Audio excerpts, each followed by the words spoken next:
Oh, shoot. Hello, everyone. Season's greetings. Glad you guys could make it tonight. Let me set up a little bit here.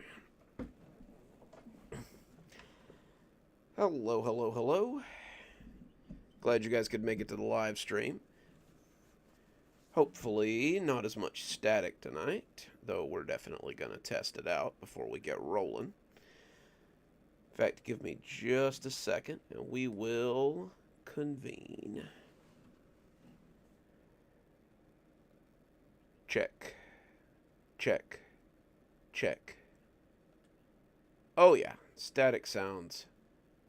Static sounds pretty good tonight. As some of you will know, if you've been watching a little while, I moved my setup a little bit, so hopefully it'll cut down on some of the static we've been having trouble with. Hopefully, once I get my new mic, it'll cut down on it even more. So, here's hoping. Let's see who we got tonight. Hello, Blondie. Hello, Leia. Hello, Royce. Hello, Osiris. Changed your name on me there. I think that's everybody. Oh, hello, Winter. I'm so glad that everybody could make it tonight.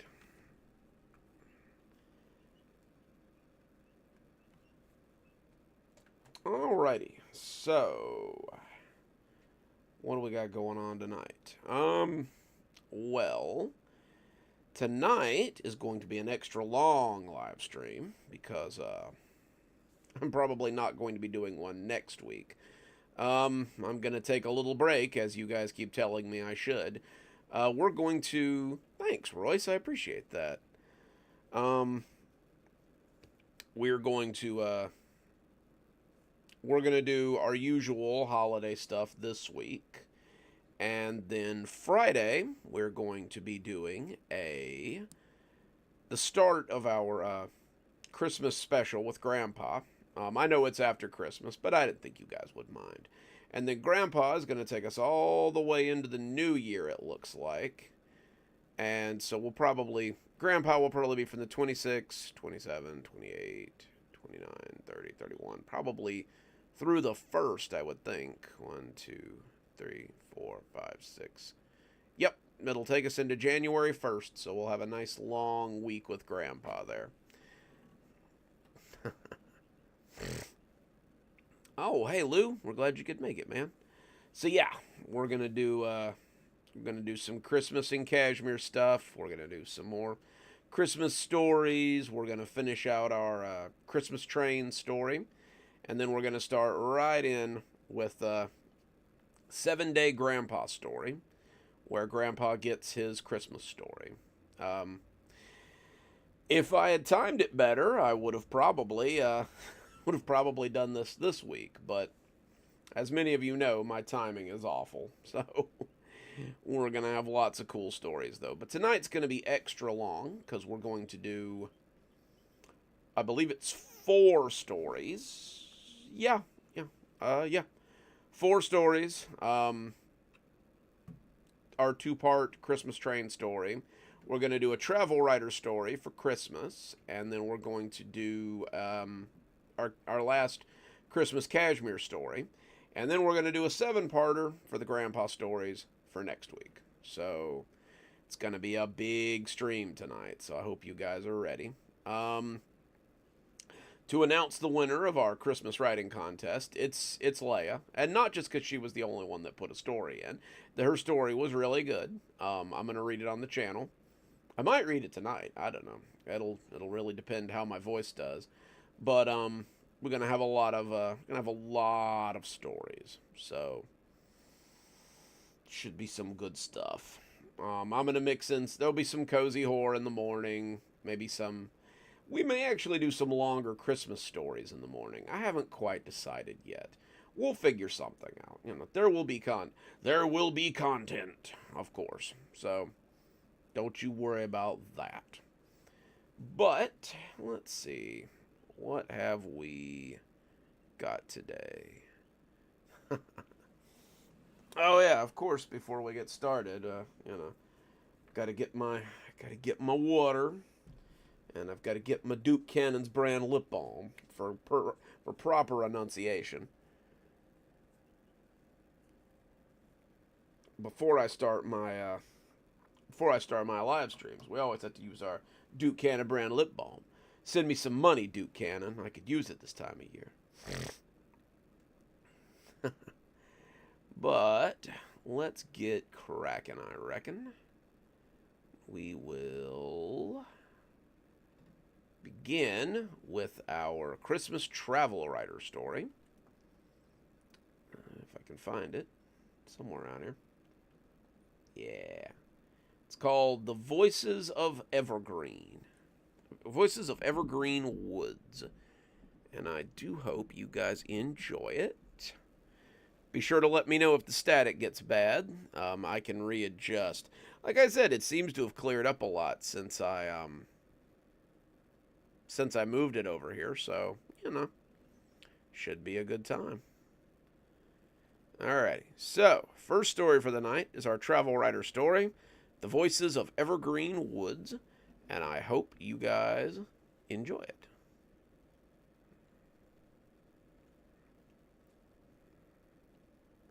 Get everything moved around here. Alrighty.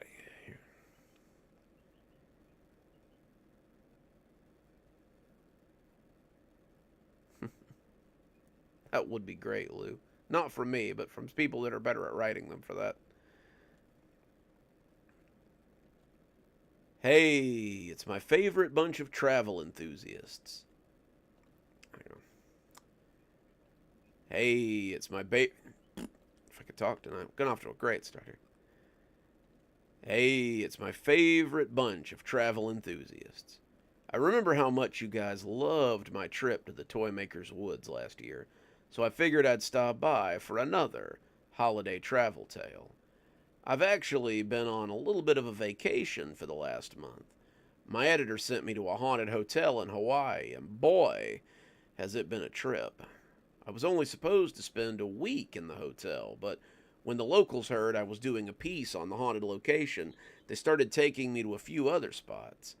There was a Maui burial ground, a place that was supposed to have a ghost ship sighting, and an old naval base that had enough haunted history for a book. There were scads of other stuff, too, and before I knew it, a month had gone by, and I was brown as a nut. I can't imagine what kind of bill I racked up, but the magazine paid it happily, and they've been running my articles religiously ever since. I was sitting on the beach last week, sipping a drink and listening to the waves, when my cell phone rang, and I groaned when I saw it was my editor. Looked like my vacation was over. How would you like to head into the woods near Delaware? This time of year? Like I'd rather drown myself in the ocean. Sounds chilly. Well, we'll make it worth your while, he said, and after a little dickering about how much worth my time would make it, I called my travel agent and booked a flight to Delaware. Hello, Bella. We're glad to see you. The specific area was between Lewis and Milton, in a stretch of woods that held a little secret, or so said the hikers who had made the report. My editor had sent over 3 accounts, 2 from casual hikers and 1 from a group of college kids who were out camping a few weeks ago. The latter had caught his eye, but it had been mostly brushed aside due to the fact that the kids were partaking on their trip. They had set out for a weekend of camping, but it had been cut short after the first night. I decided to give it a read. It was a long flight from Hawaii to Delaware, and it might be best to know what I was getting into. From the account of William Marsh. We went on a little camping trip before the snow got really bad. Fall had been very mild, and the first snow had been light, so we thought, we might have one more weekend of decent weather before it got cold, and we had to stay in the house till spring. We set out into the woods, toting our cold weather tents and food and such, and the weirdness started pretty much right away. Now, I'll be the first to admit that we were definitely under the influence when we were hiking. I know that calls into question some of what we saw, but surely it can't dispose of all of it. I've been on drugs on and off since I was 15 years old, and very rarely is it this bad. It's also not usually this is. Yeah.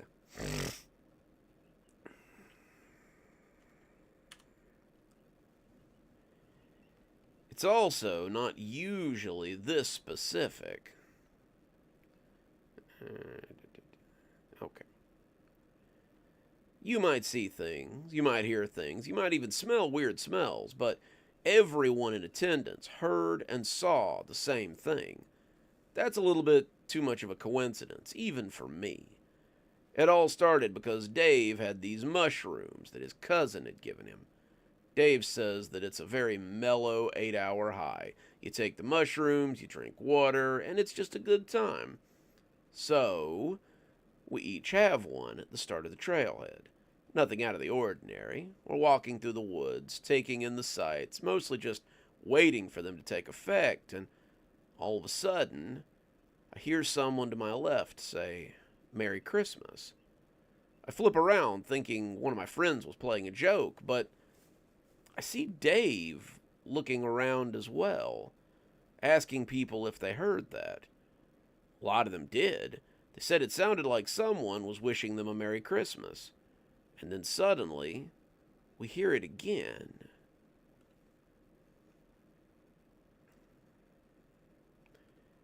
We're walking through a winter wonderland and listening to voices wish us Merry Christmas. And it's not just in English either. We heard people speaking German, Spanish, Dutch, and so many other languages, all of them wishing us a Merry Christmas. We had to ask people after the fact to make sure that that's what it was, but all of them agreed that the voices had wished us a Merry Christmas. The further into the woods we went, the more it started to happen.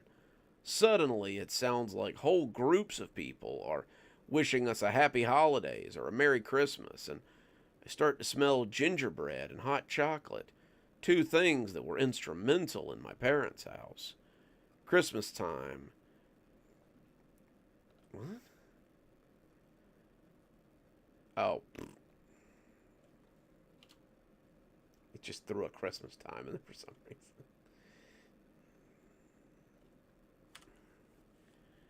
reason. Okay. Kyle, another friend of ours, says that he can smell warm apple pie and turkey. Dave says that he can smell the fir trees that his parents used to buy, and faint cheddar smells from the canned popcorn that his dad got every year.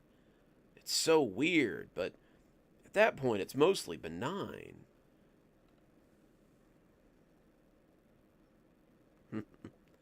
You should write that one, Osiris. I'd read it. Wasn't until it started getting dark that things got seriously out of control. The voices were still wishing us a Merry Christmas, but it started to sound less jolly and more militant. The voices started to sound like my dead grandma. Dave said it sounded like his mom, who disowned him 3 years ago. She's screeching at him to have a Merry Christmas. Steve and Kyle, both of them cousins, can hear their drunken uncle, who was always a little handy.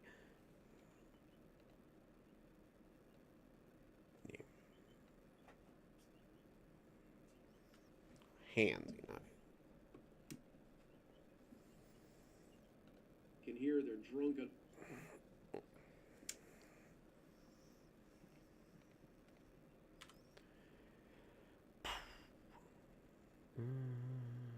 Where'd it go? Can hear their drunken uncle, who was always a little handsy, slurring at them that they need to have a Merry Christmas.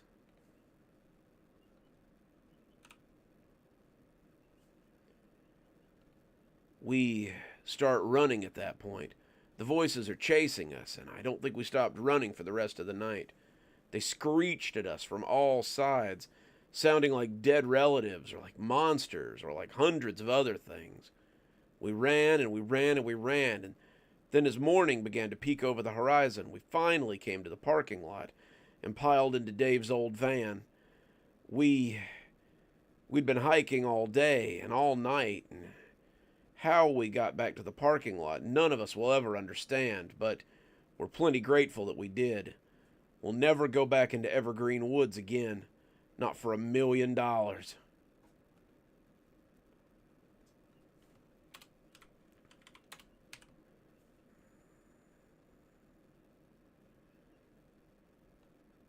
The two other accounts were similar. Both hikers, each of them solo hiking, said that they had gone hiking in early December and had heard disembodied voices wishing them a Merry Christmas.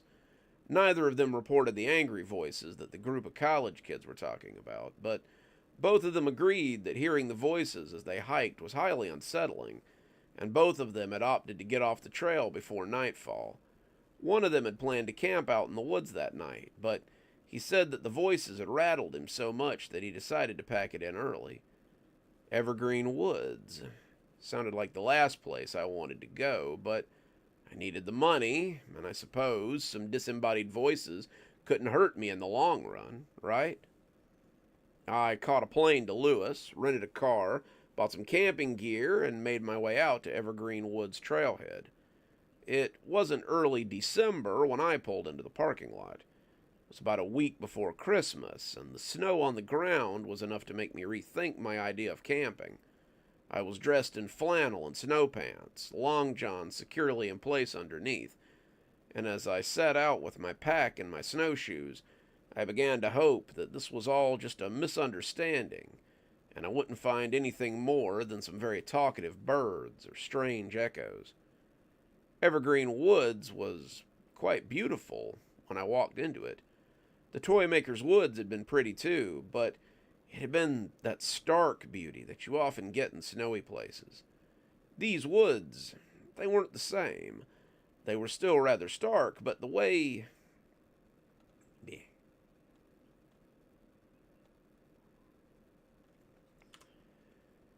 They were still rather stark, but in that way that forests in winter are, it was also very picturesque.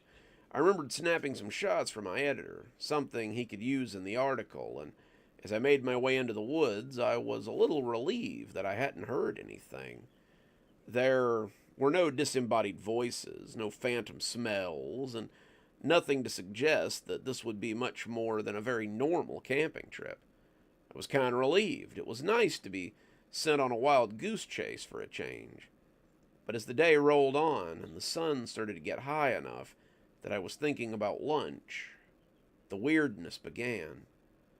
I was crouched down on my camera to get a picture of a rabbit as it nibbled at some late-season pine needles, when I heard it clear as day. "Merry Christmas."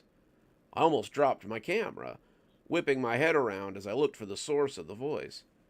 Unsurprisingly, it was just me. It was...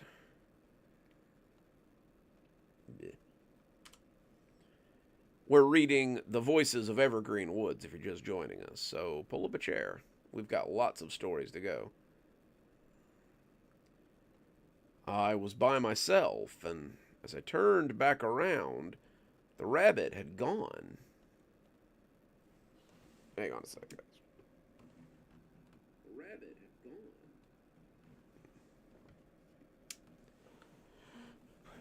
Doing some static tests here. I decided to keep hiking. I hadn't gone very far when someone else whispered in my ear, "Happy Holidays." I turned again, looking for someone playing a joke, but it was just me out in the woods. It was creepy, but not overly so. It wasn't like the disembodied voices were wishing harm on me. They were just wishing me a Merry Christmas. Nothing crazy about that. The farther I went, the more of it I heard. I smelled turkey baked potatoes, sweet potatoes, that I could almost see steaming on my mom's table, the slightly oily smell of wrapping paper before it's been ripped to shreds, the lingering aroma of fruit.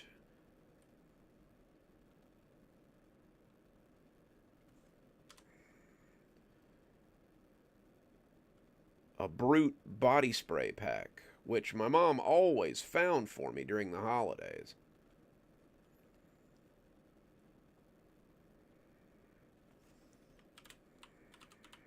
There we go. And the crisp sound of a holiday cracker as it's pulled apart.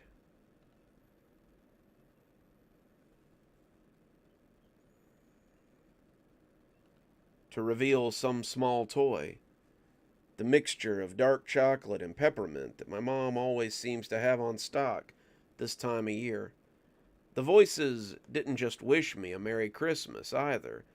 I heard a rousing rendition of God Rest Ye Merry Gentlemen and Frosty the Snowman as I walked through the woods. Those were the only sounds that I heard other than the occasional bit of wildlife. If they were bothered by the disembodied voices, they never showed. I got a great shot of a deer as it stripped bark off a tree, several rabbits who got out of my way, but the wilderness... Can't talk today. The wildlife was few and far between. All the birds had gone south for the winter, and whatever lived out here was going to get its business done while the sun was still up so it could go underground when nightfall came. Nightfall. That was when things were supposed to get rough.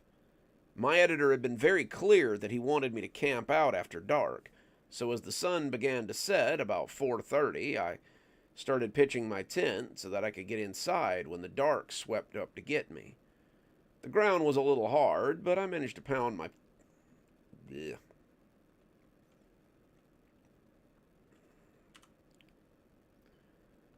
The ground was a little hard, but I still managed to pound my tent stakes in as I set up my one-man tent and got some wood together so that I could make a fire.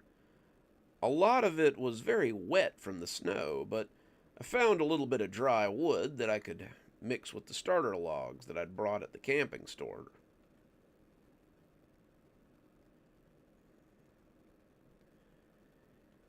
As I worked, the tenor of the greeting started to change. They were still wishing me happy holidays, Merry Christmas, and messages of seasonal joy, but it was the way they said it. It was becoming violent and unhinged, the voices sounding half crazy or pitched in such a way to make the greeting sound like a threat. I wasn't sure what to make of it. It was a complete turnabout from what I'd heard that day. Suddenly, the smells had taken on a different sort of volume as well. I could still smell turkey and stuffing and the other foods my mom usually made, but this was the turkey that you found in the back of the fridge after it had been sitting for a few weeks. I smelled roasted chestnuts, but they were burnt and turning to ash. I could smell the heavy bourbon that my dad's friends and his brother would drink sometimes, and I could hear them chuckling roughly as they told dirty jokes that weren't meant for children to hear. I could smell department store Santas, their costumes wet and dirtied by multiple children, and hear their rough, exasperated voices as they ask you what you want for Christmas. For a moment, I imagined I could smell what a burning Christmas tree would smell like, as one of the lights pops in the middle of the night, and it burns your tree, your presents, and even your house to the ground. Everything about the woods had turned jarring and mean, and suddenly the last thing I wanted to do was sit out here and roast anything over that fire. I got into the tent and pulled the zipper behind me, taking out a small padlock and locking the metal clasps together from the inside. I hunkered in my sleeping bag, not sure I was going to get any sleep, and I could hear the voices gathering around me as the holiday greetings took on an even darker tone. They sang Christmas carols that you could only hear in an insane asylum, They wished me a Merry Christmas in such a way that they made it sound like it might be my last. I had hoped it would be disembodied voices only, but as things began to push on the outside of my tent, I imagined a choir of ethereal carolers who were shoving at me to give them their spoiled figgy pudding. I zipped the sleeping bag up as tightly as I could, shuddering inside as I prayed that nothing would get in and hurt me. I didn't sleep that night, and as the sun peeped in through the canvas, I heard the holiday greetings change back into something festive and fun. I packed up my gear and got out of there as quickly as I could, not wanting to spend another night in the evergreen woods. My editor seemed pleased with the article, saying that even if I made it up, it was very convincing. He said the smells were a nice touch, covering all the bases a writer could really get to. I'm glad he liked it, but before I go back there again, I think I'd rather spend my holidays trapped in the Atlanta airport. Those aren't the sort of holiday memories I want in my scrapbook. There you go. There is your holiday writer story. Something a little different this year, I think. I think it came out pretty well, though.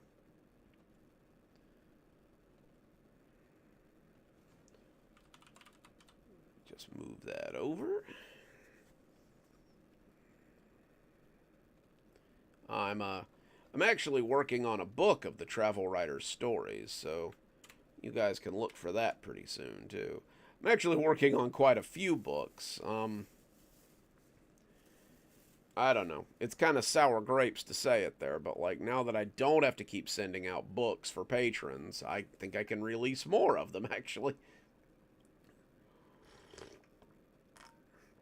I would like to eventually get back to the book tier, but I don't think it's going to happen anytime soon. I miss it though, you know. The book tier was something I always liked. It let me share books with people, and that was always kind of cool.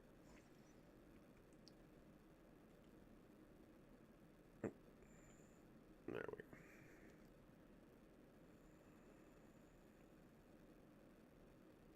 Well, we can certainly help you with that, Blondie, for definite. You'll have to look for the second one. It should be coming out pretty soon, too. Okay. What do we got next? I tell you what. Let's read the Holiday Cashmere story next, so that we can go ahead and get that one in the can for you there. And it, of course, we're going to hear about our favorite diner in Cashmere, Miss Blair's Place, where we hear about her take on the holiday sightings. So, I do hope you guys enjoy this. It's called Holiday Meals, and I think it's going to be a good one.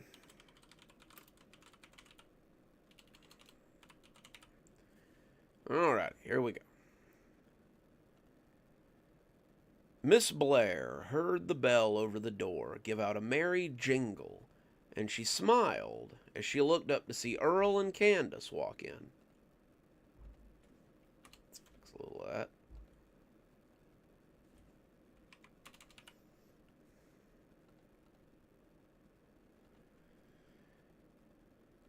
Merry Christmas! What can I get you two lovebirds this evening? She hadn't been sure about Candace when she had first started going steady with Earl, but it seemed that she had really grown on him, and the two of them were nearly inseparable.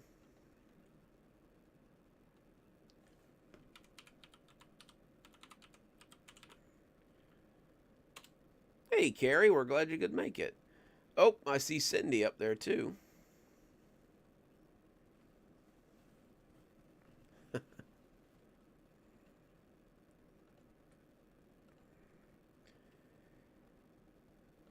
They had matching Christmas sweaters, making her think that they could...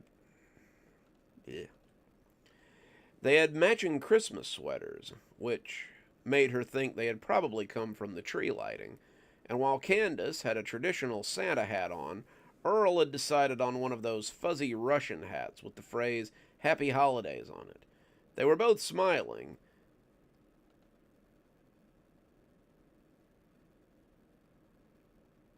What?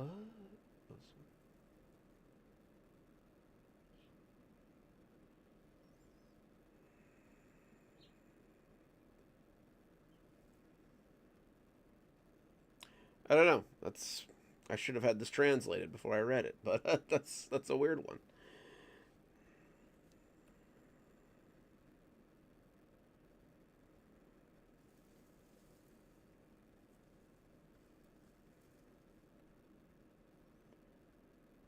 I'm just gonna take that out. Try that again. They were both smiling, and she wasn't sure that she could have pried their fingers apart with a crowbar. Don't you know? Earl asked, grinning happily. Miss Blair laughed. Of course I do. Couple of rare pork chops for the lady, and for my favorite gravekeeper, I'm thinking meatloaf with mashed potatoes. Earl nodded as she and Candace. Yeah. Earl nodded as he and Candace took a seat. You always get everybody just what they want. Of course. That's the selling point. She bustled into the kitchen and got everything ready, but mostly it was just putting food on plates and bringing it out. She had always had a sixth sense about what people would want to eat, but over the years it had developed into something more akin to a psychic ability. At this point, she would get a premonition about 20 minutes before someone came in, and by the time they got there, she would have everything ready to come out. After a short round of small talk, and, if I hadn't lost my train of thought. After a short round of small talk and some drink orders, that is.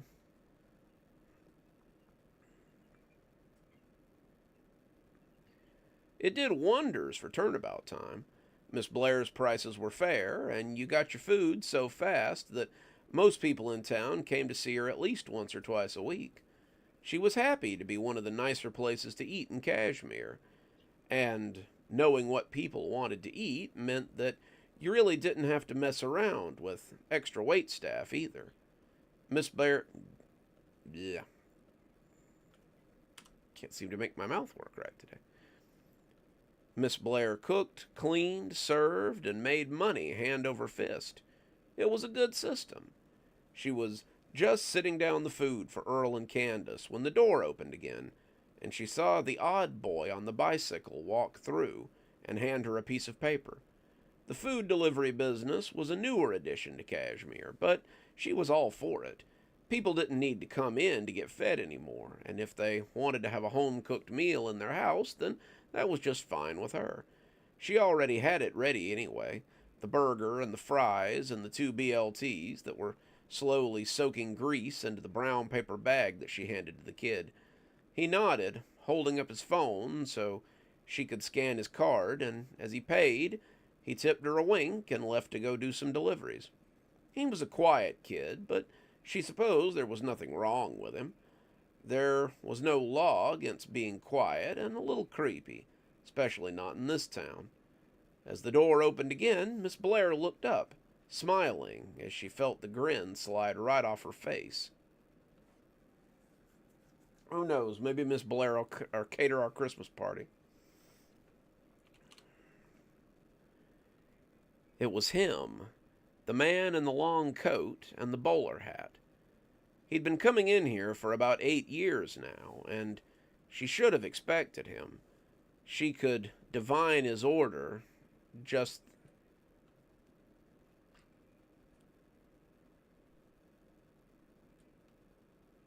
Yeah, it's weird.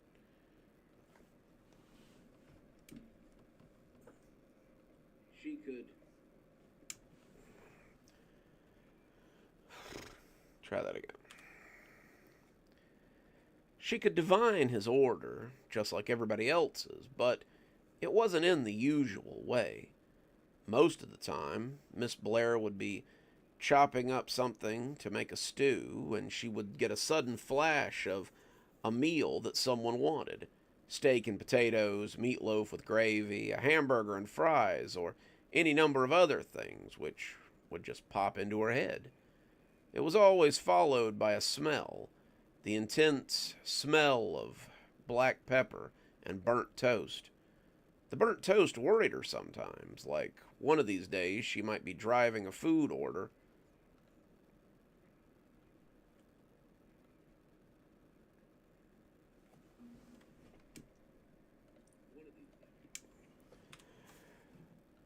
One of these days, she might be divining a food order and simply fall over with a stroke, but it hadn't happened yet, and she'd worry about that when the time came. The man in the bowler hat, however, always wanted one thing, and it was always followed by the most grisly, god awful thoughts you ever saw. The man's order looked like a crime scene, and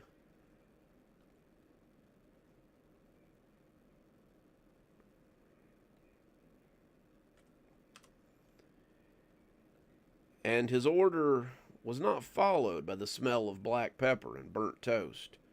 The man's order was always followed by the coppery smell of blood and a loud bang like you'd hear from the end of a gun. The man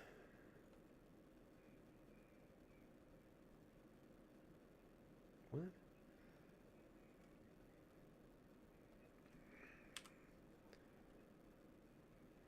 The man's face had a way of staying in that preternatural shadow that seemed to hover about his collar. He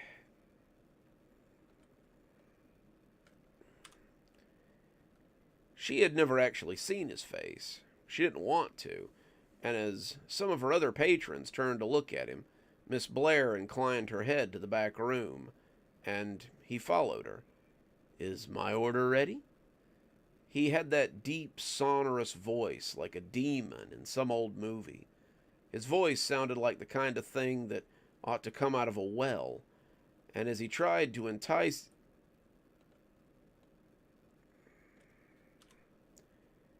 as it tried to entice you to drown yourself. It wasn't unpleasant, but it should have been illegal to possess that level of depth in a voice. He wore gloves, so she'd never actually seen his hands either.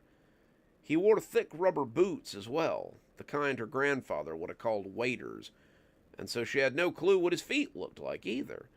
The man was a mystery, and it was a mystery that Miss Blair wasn't entirely sure she wanted to solve.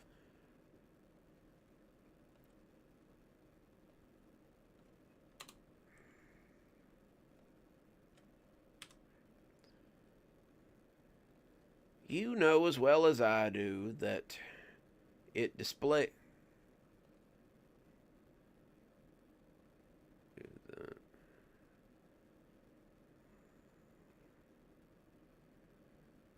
What the hell? You know it. That's weird. You know as well as I do that everyone gets what they want at Miss Blair's, including you. In the back room there was a little wooden crate, behind which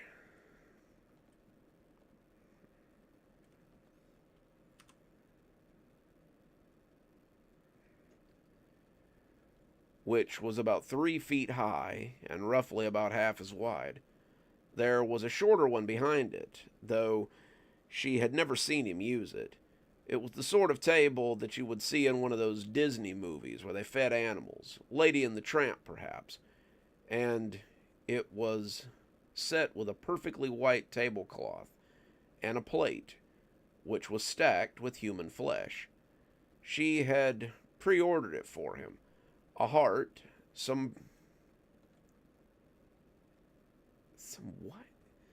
God,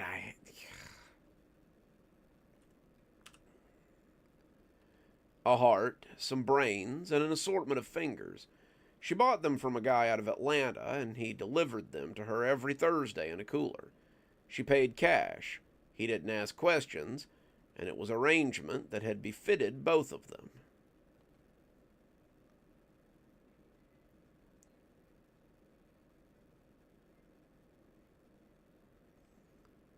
Let's see.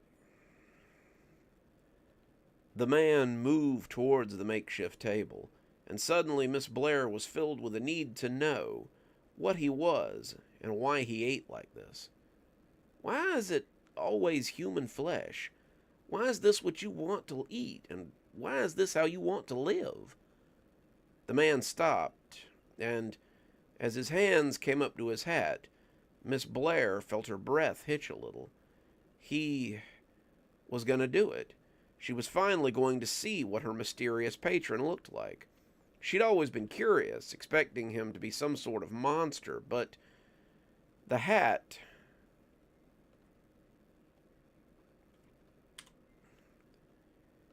As the hat came off, she was a little bit like...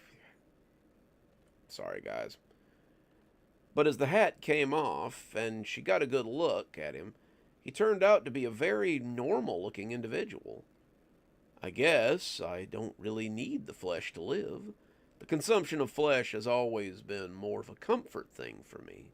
When I was young, I fell in with a bad crowd.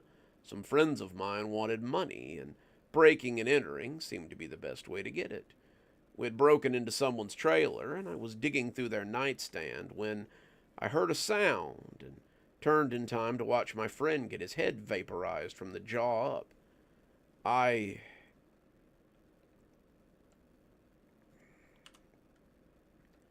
I'd have been next, I'm sure of it, but my friend came out of the bathroom and shot the guy in the back. He pulled me out of the house, thinking I was in some kind of coma or shock or something, but...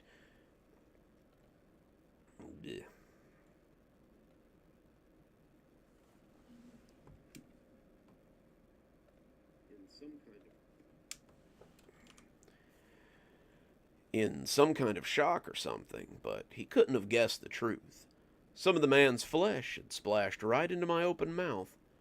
As I sat on the seat of his car, I was thinking only about that taste and how I needed to get more.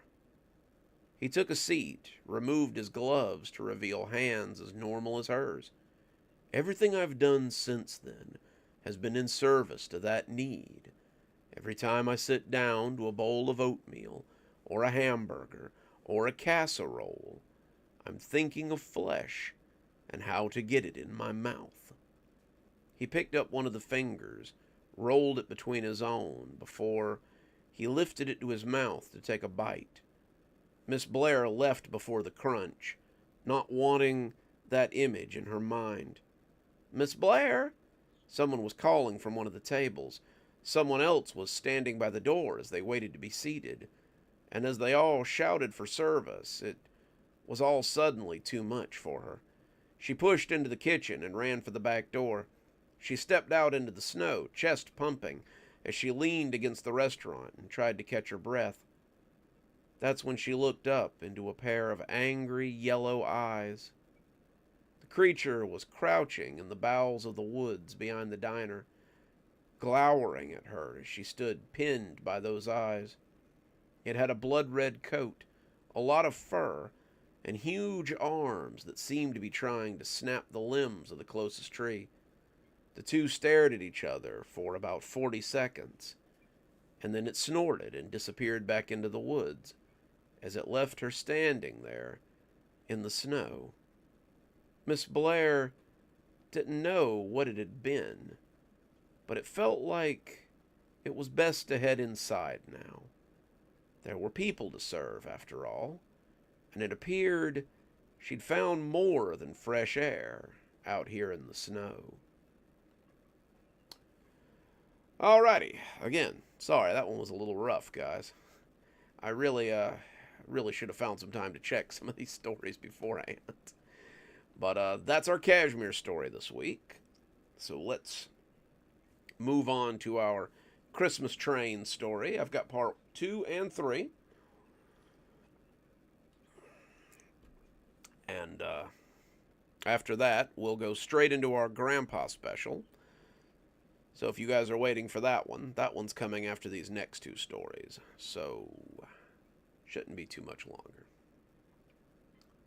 Let's see. Okay. So, as you guys will recall, in the last one, the train table from Trains in the Basement resurfaced, and we got it's up to its old hijinks of trying to recruit people to Macklin again. So, it's already got one person. I guess we'll see now if it gets more. See what I've missed here.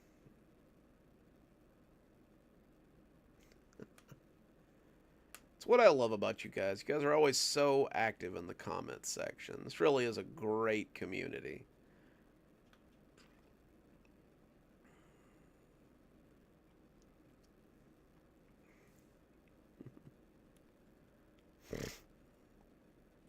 Let's see here. Okay, so this is Christmas Trains, Part 2. Let's run a little test here.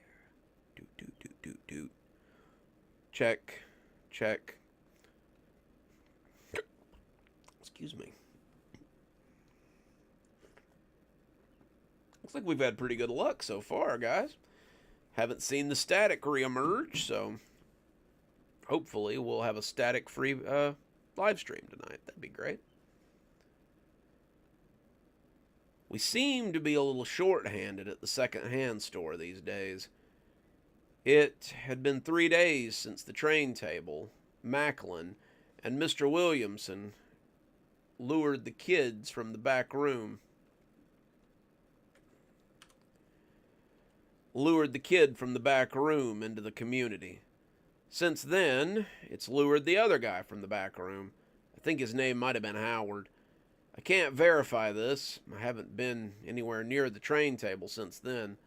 But Bill Williamson continues to whisper to me, as if he's trying to lure me in. It isn't just the back-of-house staff either. We've had more than a few people go missing who came to have a look.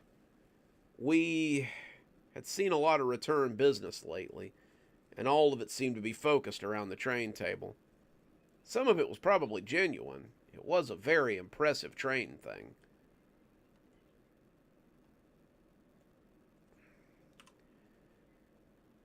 It was a pretty impressive train set. As the trains moved around the outside and through the city, it was easy to see how much love and care had been put into the set. I saw several kids looking fondly at it, and more than a few adults seemed to be trying to justify the $200 they would need to spend on something like that. But a lot more of the foot traffic seemed to be of the lingering variety.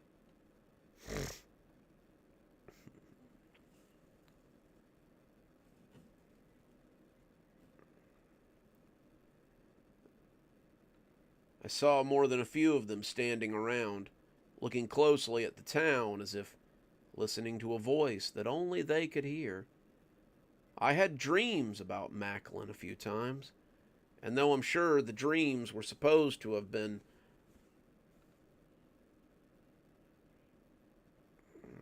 what?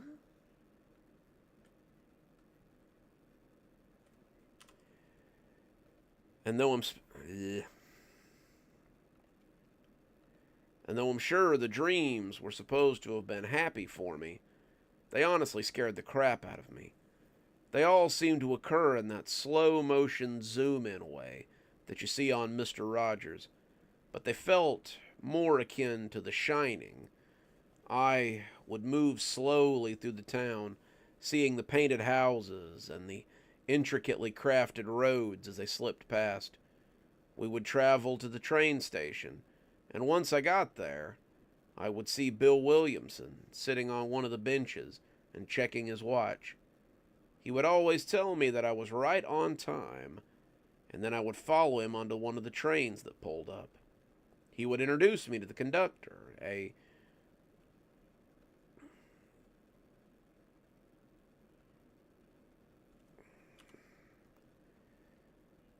harassed-looking man in a conductor's cap and overalls. the man would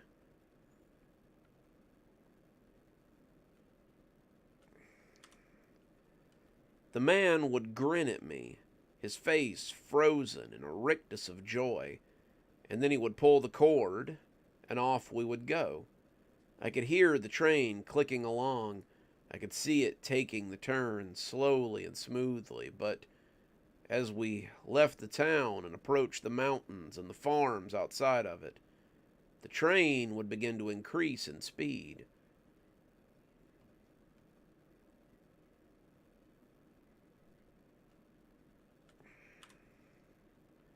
This didn't seem to bother Bill, but I remember looking out the window and wishing it would slow down because we were never going to make the turns. It didn't always happen at the same place. Sometimes it was in a cow pasture, but sometimes it was on the side of the mountain, and sometimes it was in the area in between with the sharp turns. But the result was always the same. The train would jump the tracks, and I would wake up as it went, scattering itself across the landscape in a heap. I wanted to quit, but what choice did I have? The job didn't pay well, but in this town, jobs weren't very flexible. I didn't have a car, and my bike wasn't suitable enough to take me out of town easily.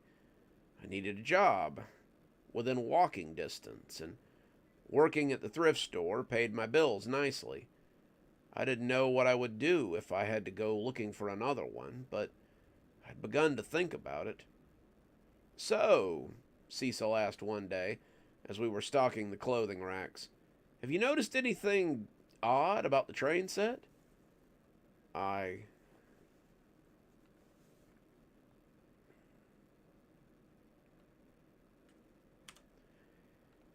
cocked an eye and looked at him questioningly. "Odd how?" "Well, and this is going to sound weird, but sometimes I feel like it's talking to me. It sounds like someone's trying to get my attention, but I can't see anyone standing around it or anything. It almost feels like someone in that little town is trying to talk to me, but they would be a real shrimp if they were," he said with a nervous little laugh.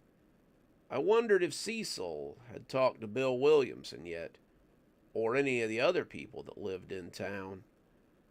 I didn't figure he had, or he would have mentioned it.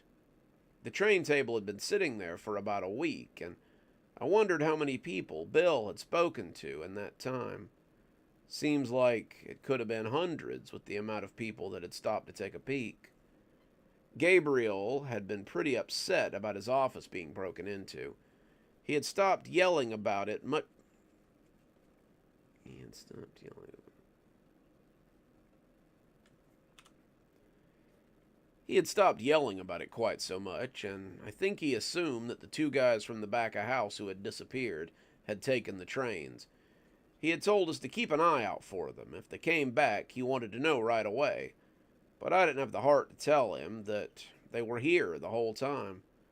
Such a revelation would have made me seem crazy anyway, and Gabriel seemed to have had enough to occupy his attention these days. He liked to see the surges of interest, but when it didn't amount to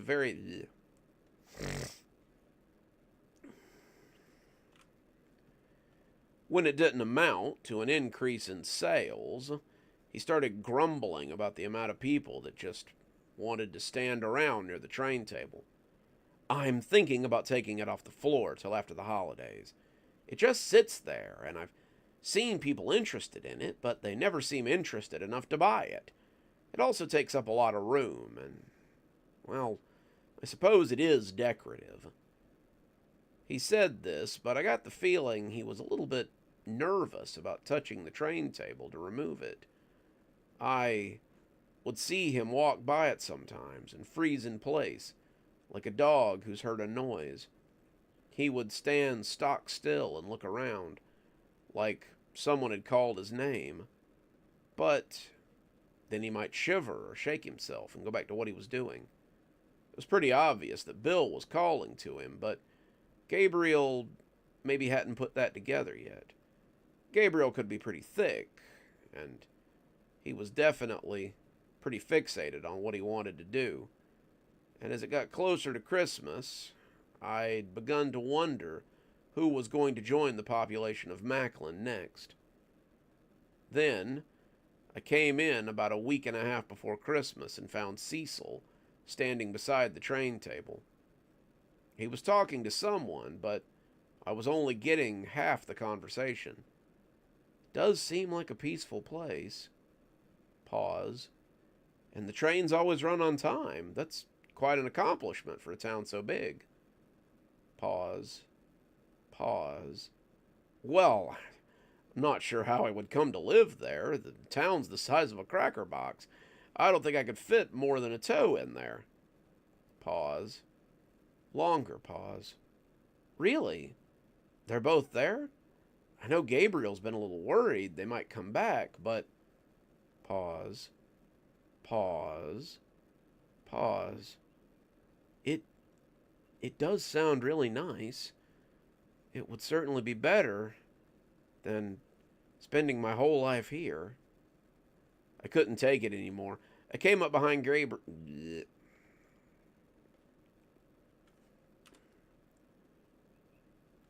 I came up behind Cecil and tapped him on the shoulder, causing the man to jump and look around guiltily.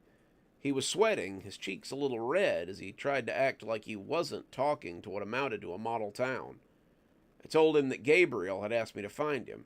Gabriel wanted him to check for bags of Christmas decorations, since the two back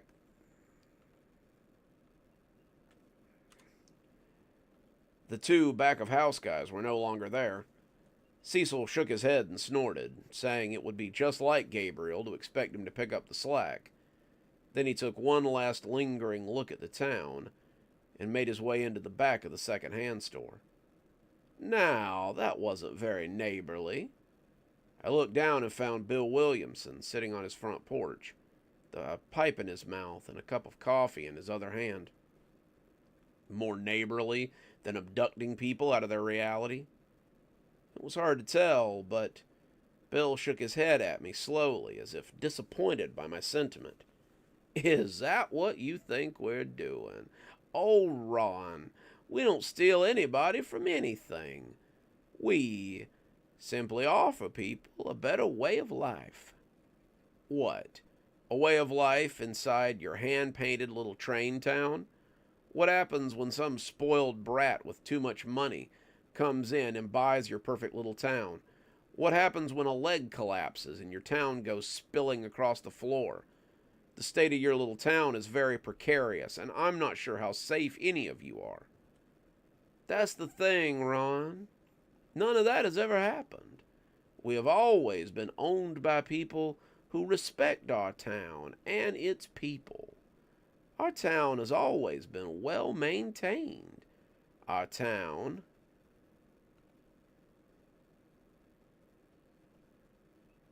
Hang on. That doubled it again. That sucks.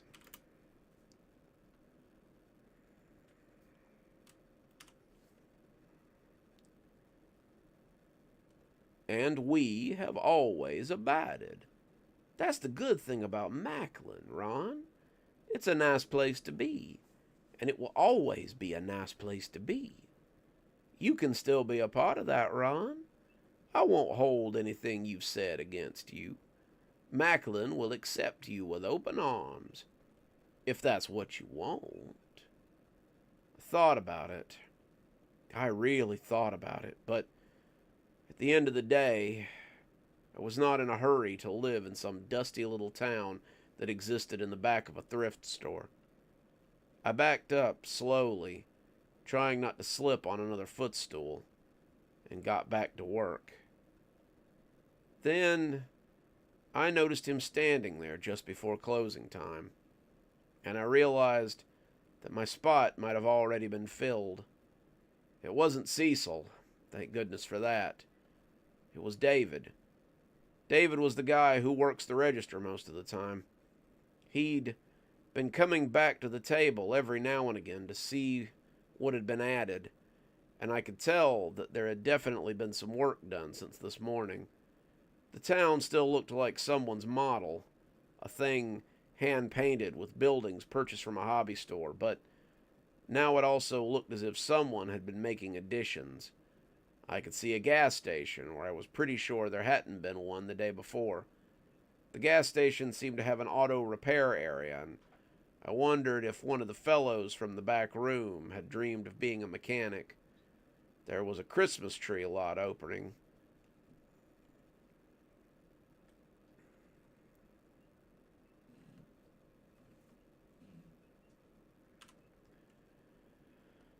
There was a Christmas tree lot operating out of a parking lot at the grocery store, and I could almost imagine the little figures moving around as they selected their trees.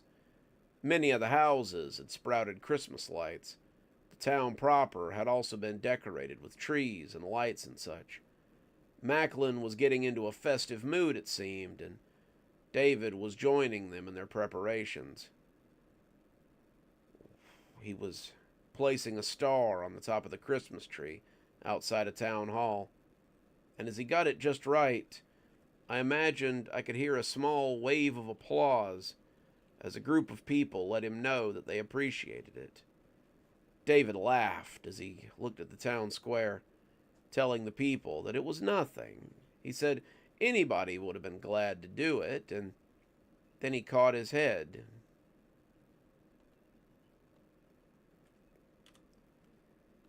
Then he cocked his head as if he were listening to something. He looked so much like Cecil had earlier, and I was moving slowly towards him before I could stop myself. "You're so right. The tree would look far better with some tinsel. Maybe I can pick some up on the way home." Pause. Pause. "Oh no, it's really no trouble. I only wish I could find a way to make it snow just a little bit. The whole place would look really cool with some snow on it." Pause. Pause. "That's a great idea. I bet I could find some cotton or some detergent flakes or... David, are you ready to go?" David jumped as if he'd been caught doing something he regretted. Then he looked around in confusion. "Oh, is it quitting time already? I guess I was just admiring the little town here. Yeah, let's go ahead and get out of here."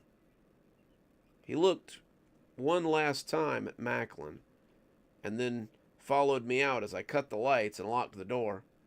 Cecil had left me the keys so I could open in the morning.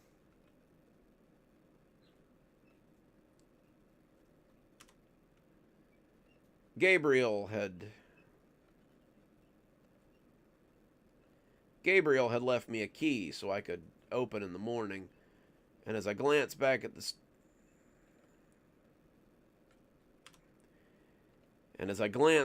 town, I wondered how many of my friends and employees. As I glanced back at the town, I wondered which one of my friends or employees would be left tomorrow to help me open.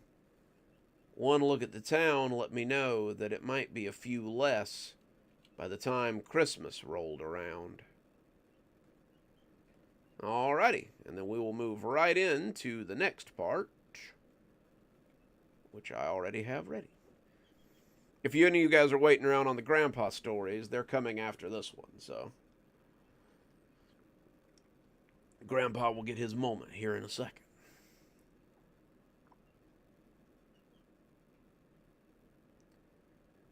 Okay, there we go.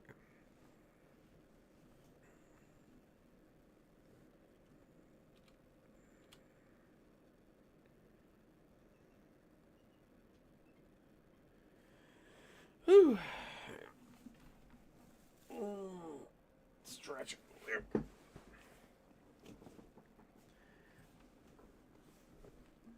Ooh. Good voice work is all about posture.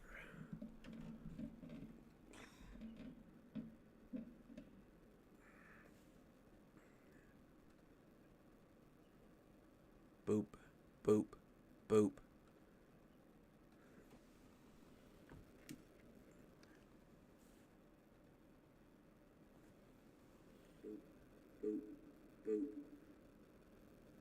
Alright, cool. Alrighty, so this is the final part of Christmas Trains, and I hope you guys enjoy.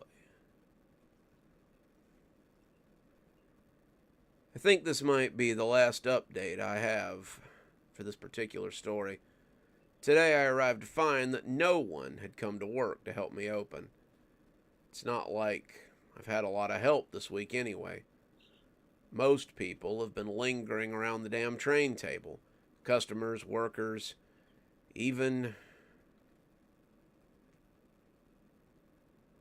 Oh, dang it.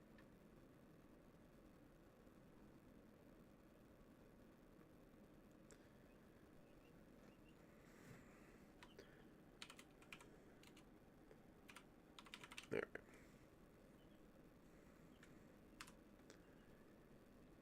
Even Gabriel has been lingering around and listening to whatever Bill Williamson's been telling him. Gabriel was the last, but he certainly wasn't the worst loss. It started on Monday. I'd been working 7 days a week to try and keep my friends from defecting to Macklin. I don't know why I bothered.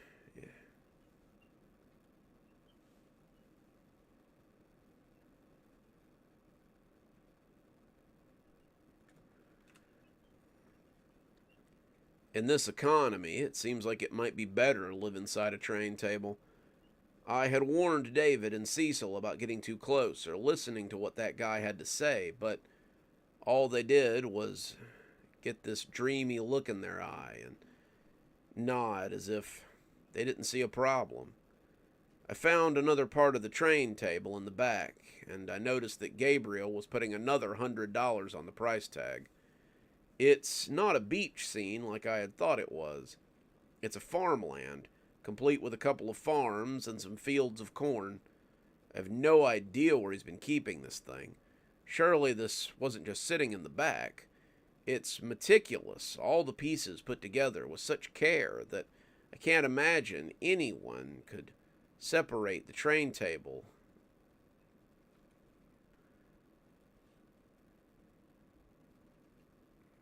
Hang on.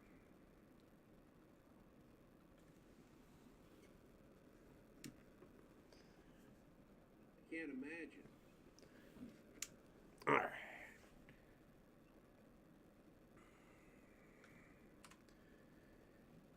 I can't imagine anything but death could separate the train table from the guy who owned it. Well, had owned it, I suppose. I did a little digging, and the train table was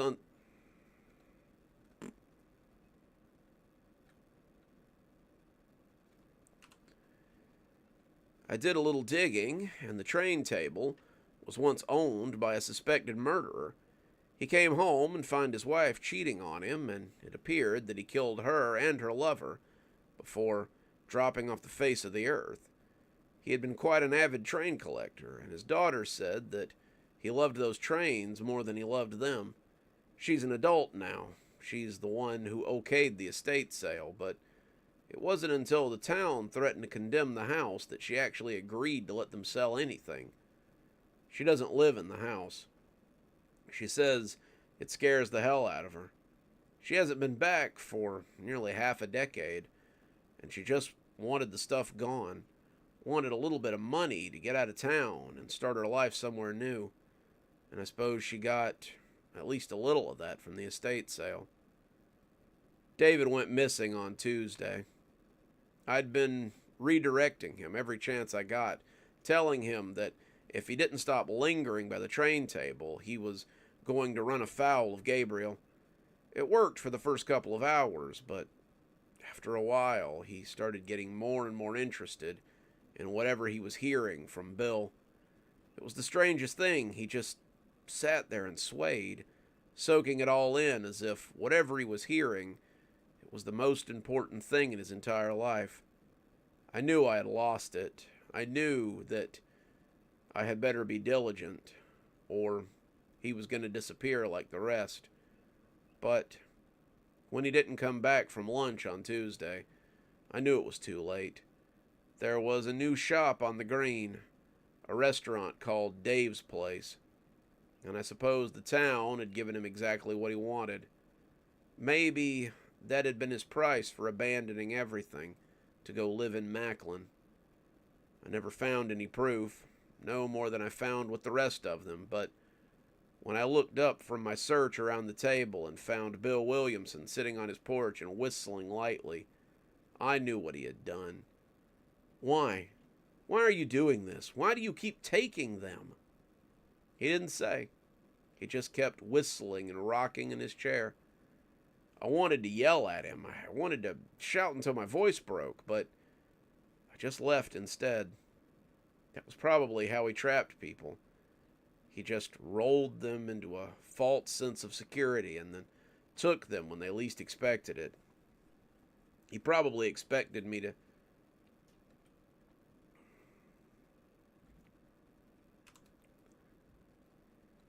You probably expect me to tell you that Cecil came next, but it was actually Gabriel. Gabriel became a new acolyte at the altar of Macklin. It had started with him fussing over the placement of the third table piece. He wanted it to look just right, none of the lines showing or anything, and then he began dusting it and trying to adjust some of the houses inside the town. Couldn't exactly warn him away, he was the manager, but I could concoct phone calls and other things to bring him away from Bill Williamson. Didn't do any good. He always seemed to find his way back to the damn train table so he could look at it or touch the tracks or glance around the town like someone had spoken his name and he just wasn't sure where it had come from. He didn't go missing until Friday, but there was plenty of build-up to make the squirming in my guts feel like a pot of eels. Well, yes, I am in charge. It's so good of you to notice. No, it's just me. That's right, I run the whole show here. Mr. Anderson really just shows up once or twice a month to make sure the shop is still making money. I get to stay.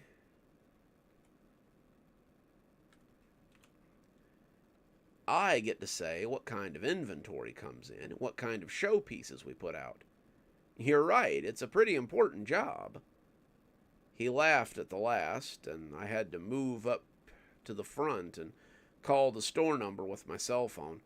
I told him there was a call for him before hanging up, and when Gabriel came and picked it up, he shook his head before slamming it down and telling me to get names and numbers next time. He said he was very busy and he didn't have time for prank calls right now. I knew what he was busy with, but saying so wouldn't have done any good. The good thing was, it was easier to keep Cecil away from the table while Gabriel was over there. And I knew that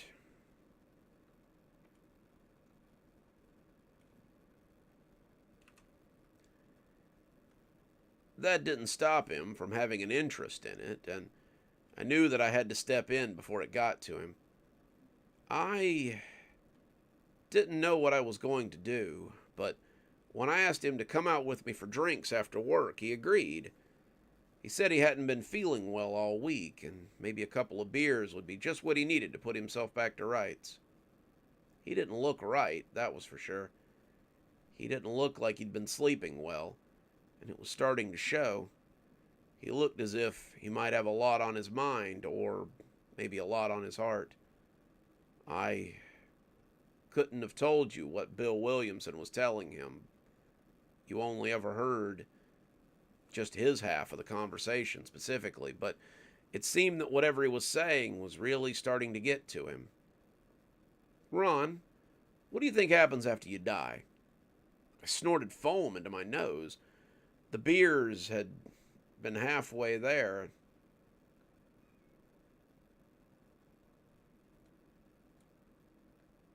Damn it.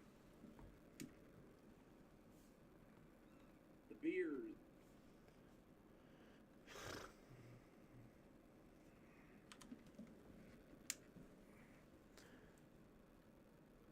The beer had been halfway lifted, and I coughed a little as I tried to find my voice.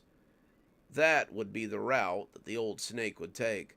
Cecil was a pretty jovial guy, but there'd been a dark cloud hanging over his silver linings for about 2 years now.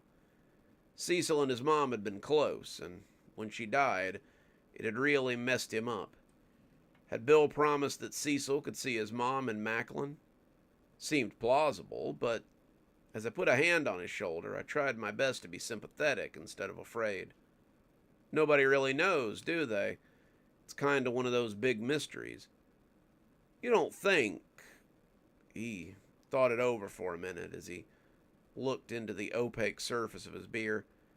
You don't think they could still be somewhere here on Earth? Maybe they're just waiting for the people that they miss. Maybe they never go very far at all. Cecil, are you all right? Has someone been talking to you about this kind of thing? Maybe the people that used to come around. That's what we had called them for a while. They had a little place on 5th. There were always a lot of chanting and low talk at night if you walked past it.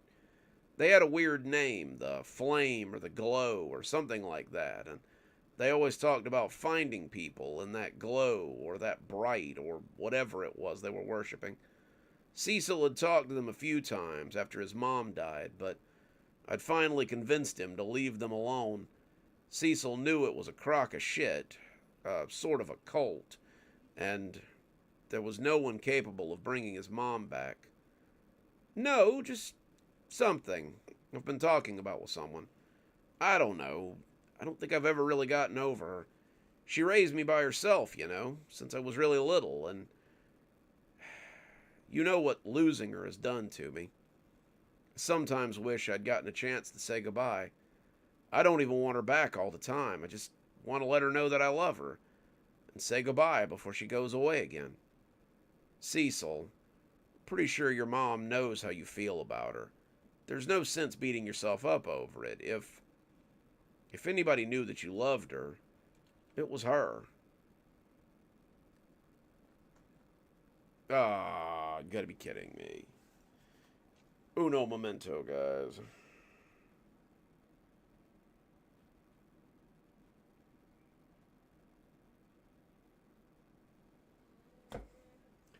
You have got to be kidding me. Damn it, it ate half my story.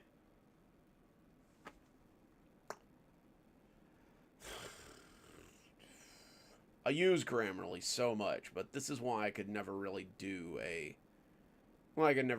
advertisement for them, I swear. It just, half the time it munches half my story. Ugh. I hate it. I hate it so much.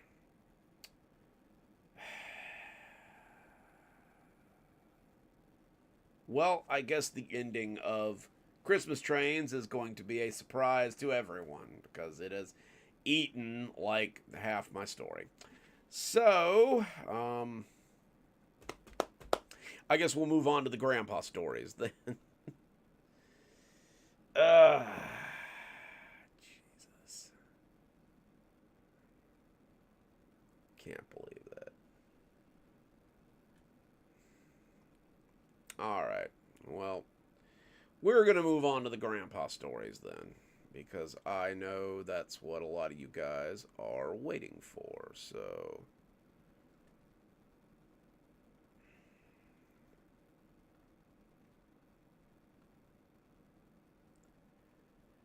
Alright then. Yup, it's grandpa time.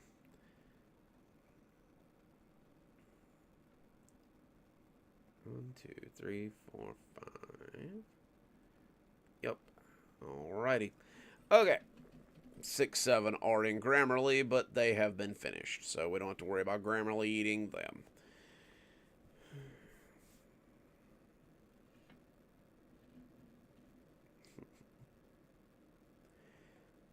Alrighty, so we're going to start with part 1 of Grandpa's Christmas Adventure.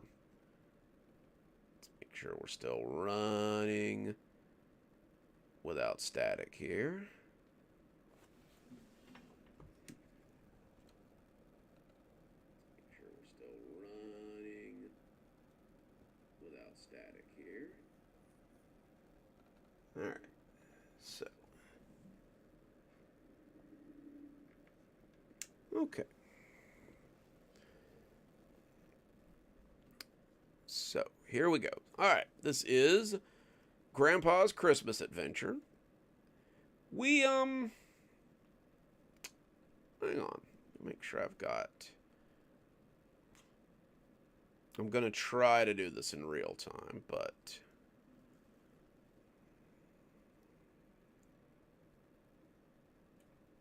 I've actually got glimmer lines that I'm going to try to input as we go, so that not only do you guys get the full experience there, but you also get the glimmer lines, which will be cool because that way I don't have to dub them over later.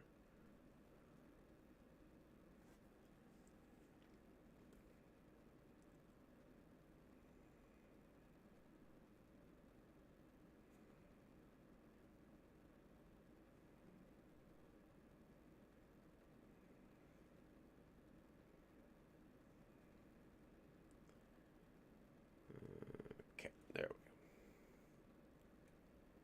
We're gonna see how this works. We'll see if we can make this happen here. I tried to take it easy on her. Oh no! Like I'm gonna play them and I'm gonna post them into the story as we go along. I tried not to load Ladama down with too many lines because I know it's that time of year and everybody's trying to get stuff done. But like, just wouldn't be a holiday adventure without Glimmer. Okay, so let's see how this works. This is part 1 of Grandpa's Christmas Adventure.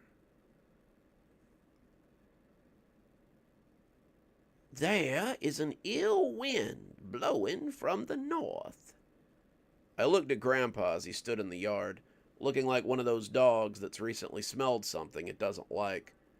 It was about a week before Christmas, and the snow had already started coming down a little. It hadn't stuck yet. We were still waiting for the real blizzard that would make its way through Appalachia. But what we had made it more than tolerable to dig out all the Christmas decorations and get everything set up for our usual winter offering. We'd been doing our usual setup, which seemed to take right up until Christmas Day most years. Grandpa's yard looked like an enchanted Christmas wonderland, and I was sure that any year now he would have me set up a little toy shop and make a whole area for him to sit in his Santa Claus outfit. I didn't mind. I liked Christmas at Grandpa's house, but when Grandpa said stuff like that, you had to take notice. Grandpa didn't just throw out lines like that because he thought they were cute. Almost everything he said along those lines was a warning of some kind or another.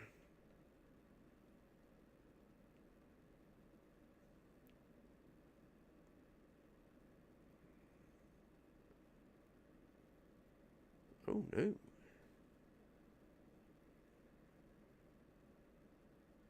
Oh, well, that's okay, Leia. You can catch us in reruns. No, not a warning. An omen. Well, the wind is really whipping, so I suppose it wouldn't be outside the realm of possibility that we might be picking up a deer carcass or something. I said it nonchalantly, trying to clear the air more than anything, but Grandpa looked back at me like I had said something incredibly foolish. Don't you feel it, son? I would have thought you would have noticed it after your time in the woods a few months ago. This one isn't even subtle. It's a foul air that blows in like a storm. I shrugged. The only thing I smell is the moldy bits on some of these old Christmas decorations. Seriously, Grandpa, you need to get a new dancing Santa if you're going to put him out next year. The dancing Santa in question was shaking his butt next to the front porch, singing Christmas carols and laughing like a bowl full of jelly any time anyone got close to him. His suit really needed a good dry cleaning, and I had to wipe a sheen of green mold off his face when we brought him out this year. Grandpa had probably had him since the mid-90s, and a lot of his decorations were definitely of the vintage variety. Grandpa shook his head, heading up to the porch as he kept smelling something foul. Let's try that one again.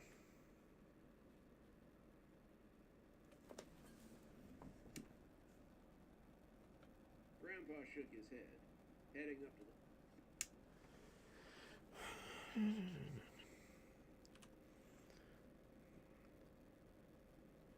Grandpa shook his head, heading up to the porch as he kept smelling whatever foul wind it was that was blowing. He coughed a little as he did so, making me think it might be time for another breathing treatment.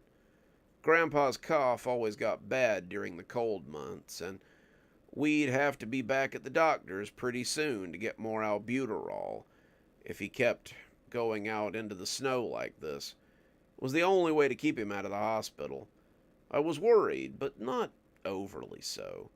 Grandpa had had his cough for some time, and I was keeping a pretty good eye on it. Manon, stop pecking your sisters in there. Cheep, cheep, cheep, cheep, cheep.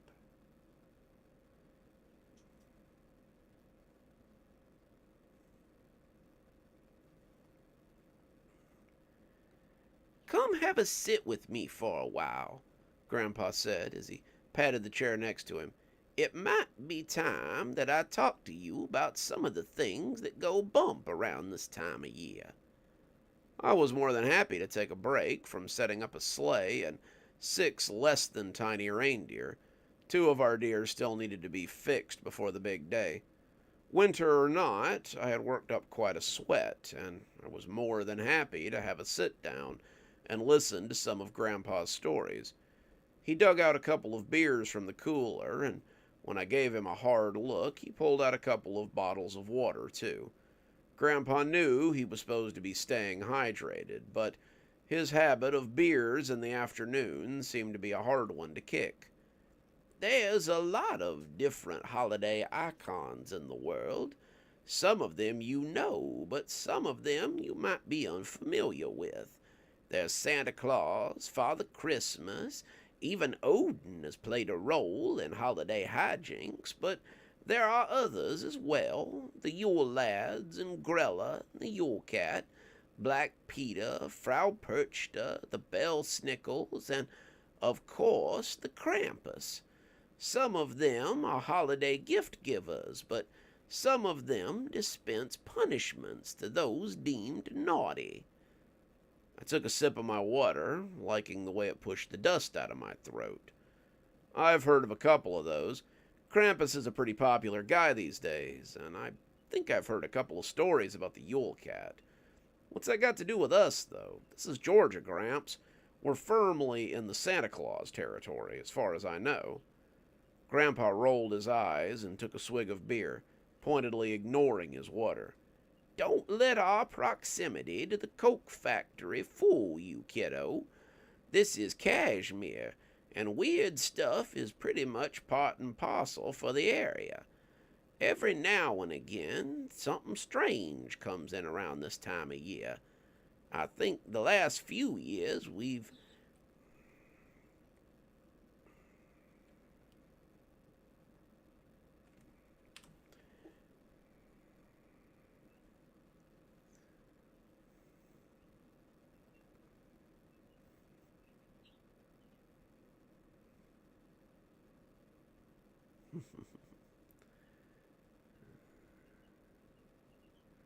Where were we?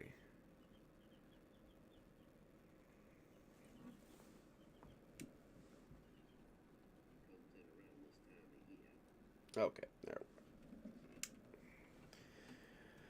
we go. Comes in around this time of year.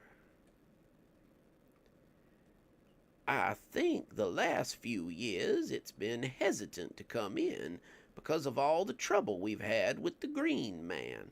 The good news is that if something has decided on visiting Kashmir, then maybe it means that old spook isn't going to come around this time of year.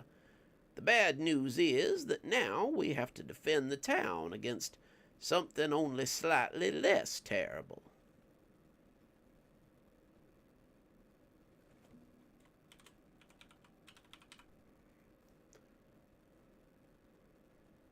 Or, I interjected hopefully, it means that the wind is wrong and you're catching the scent off the dump.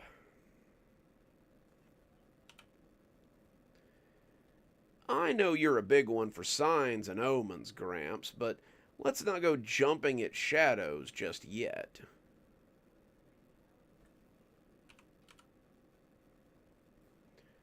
So far, we haven't seen anything weird. Well, no weirder than usual. Maybe that means we'll get a little bit of a rest this year.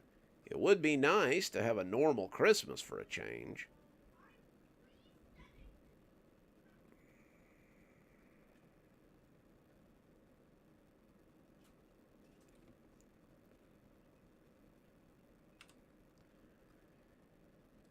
It would be nice to have a normal Christmas for a change. I could feel Grandpa's agreement, but he said nothing. Grandpa always seemed to prefer to be on guard. I'd be on your guard, my boy. This year just seems to be an odd one. Alright, hang on. Let's see how this is going to work out here.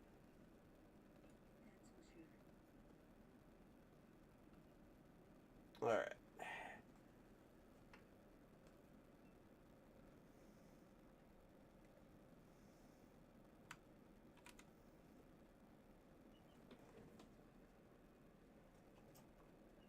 That's for sure. I don't know if you guys can hear that, but you'll probably have to wait till the final product. I forgot it's a little bit loud. It's a little bit low over the thing.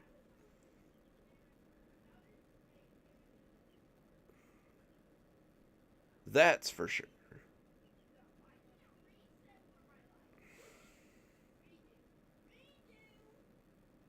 Hang on a second, guys. Somebody's having themselves a little bit of a tantrum outside my office, it sounds like.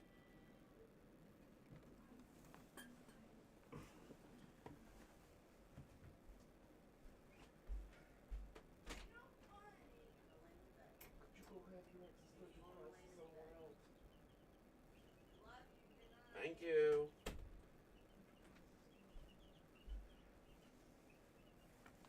Oh, my goodness. Well, she's gonna be there for sure, but we'll have to wait till the finished product, I think. That's for sure, came a voice from the woods, and we both looked up to see Glimmer walking out of them. She was dressed in what could generously be called leather armor, and there was still quite a bit of skin showing. She'd clearly just come from a hunt, and the cold did not seem to bother her in the least. She had her bow slung over her shoulder, several knives hanging off her belt, and I blinked as I noticed a club nestled across her back that appeared to be made of a jawbone. Whatever hunt she had been on, I prayed I would never be the subject of it.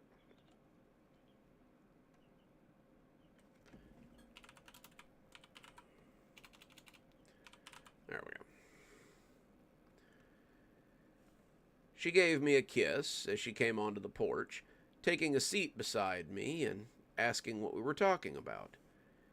We're discussing the strange wind that seems to be blowing in as the holiday gets closer.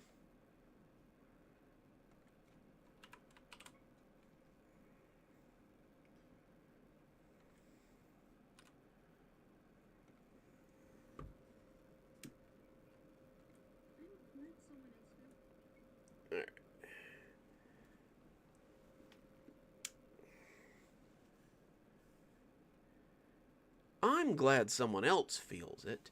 I've been tracking something through the woods for 3 days, but it eludes me. It's heading for the town, but I don't know what its intentions are.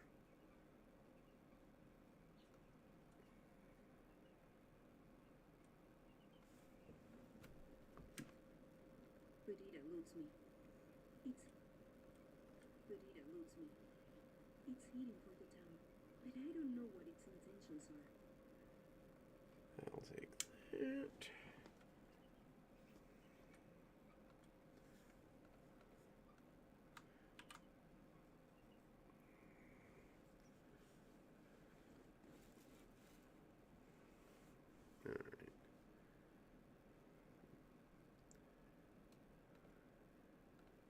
Grandpa looked at me as if to say, "You see?" before turning back to Glimmer. "Any idea what it is?" I asked. "We thought it might be a bear, but it appears to be larger than any bear we've ever seen. Then we thought it might be one of the hairy ones, the ones that were here before we were, but they generally do not get so close to civilization. This one has been skulking around the town and watching people, and he's getting a little closer than we dare to get. The Queen has forbidden us from going into the town unless we have strict orders from her, and we cannot stalk the thing if we cannot get closer than 5 miles. All right, let's see here. It's going to be a big one there.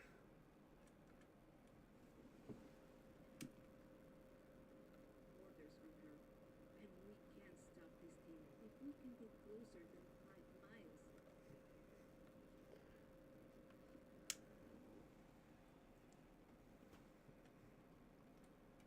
Alrighty, and bip. Okay. Okay, let's get back to it. Grandpa took a swig of his beer, but when he saw me looking at him, he sighed and drained his whole bottle of water before crumbling up and leaving it on the table. "There, I drank it. Are you happy now?" He coughed a moment later, ruining whatever illusion he had been going for. "I'll be happier once that cough is gone," I told him seriously. "At any rate, I'm sure I'll go coughing into the ground, but not today. Glimmer, could you ask your queen for special permission to come into town with us the next time you return to your people?" Glimmer reached into the cooler for her own beer, wrinkling her nose at the smell as she opened up the top.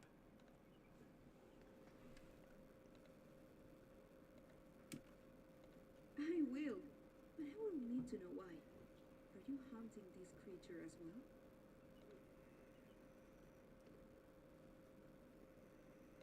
I will, but I will need to know why. Are you hunting this creature as well? That's what, right there.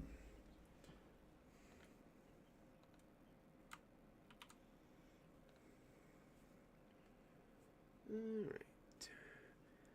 "I will, but I will need to know why. Are you hunting this creature as well?"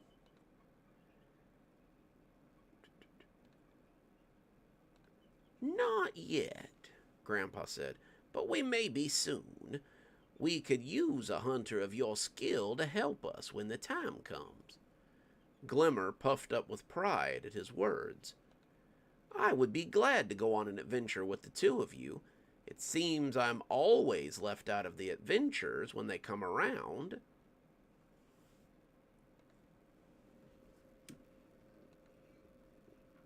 to go on an adventure with the two of you. It seems I'm always left out of the adventures when they come around.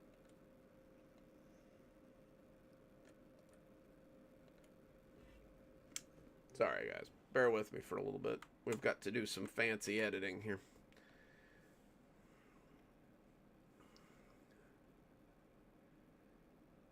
She said she gave me a very hard look. "I told you both times Grandpa woke me up in the middle of the night, and I had no way to get a hold of you. The last time we went on a sudden and unexpected adventure, you were over 1,000 miles away at your sister's wedding." "True, you missed quite an event as well. We celebrated for nearly 2 weeks. It was one of the biggest gatherings I've seen in quite some time, though I expect our wedding will be bigger."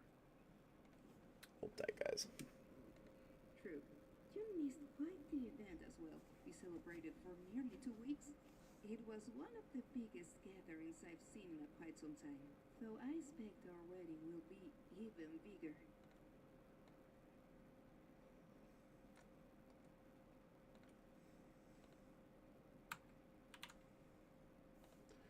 Alrighty.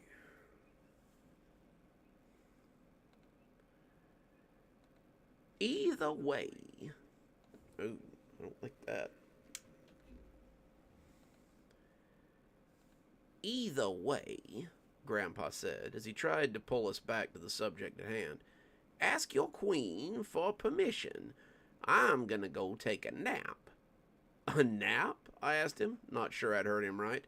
I don't think I've ever seen you take a nap in the middle of the day. Grandpa got up and began to make his way inside. I'm sure you young people would like some time alone, and an old body like mine has to make sure he has enough strength for what may or may not be ahead. Alrighty, well, that's part 1. Let's move right into part 2, and we will see what we will see.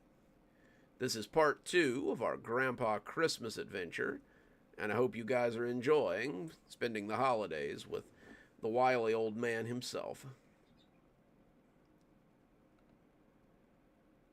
A few days later, I woke up and felt like something was off. I looked at the clock and discovered that it was about 9:30 in the morning. By now, I should be hearing Grandpa knocking around downstairs as he busied himself with his daily back and forth. Grandpa liked to eat with the dawn, so he should have long ago eaten some oatmeal or an egg and some toast, and this was unusual.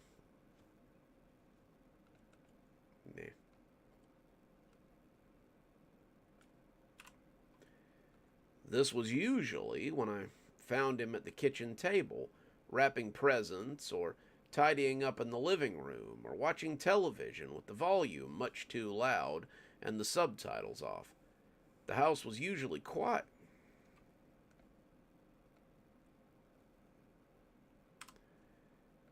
The house was unusually quiet for a change, and I didn't like it one bit. I went downstairs and called out for him, but there was no response. I checked in the living room, I checked in the laundry room, and I even went to Grandpa's room, knocking before heading in to check on him. The bed was made, but something was missing besides my grandfather. Grandpa's room was too large for somebody living by themselves, but it was very Grandpa.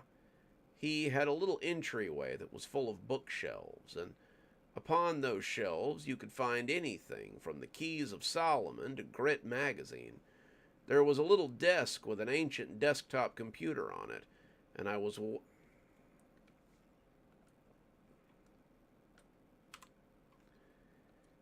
was a wonder that it still worked. Grandpa usually used it to check his email or his Facebook account, but I don't think I had seen him do it for longer than 10 to 15 minutes in all the years I'd been here. Beyond that was a bedroom with a large bed, a pair of nightstands, and a wardrobe that always reminded me of the one that took those kids to Narnia in the story. There was a bathroom off the bedroom, but the door was closed, and no light came from behind it. Grandpa wasn't in there either, and I was starting to get worried as I moved out onto the porch that jutted off the front of the house. I'd expected to find him in the yard or on the porch drinking a cup of coffee as he listened to the snow come down. I didn't know what he would be getting up to out in the yard, but I was sure it would excuse me. I was sure it would require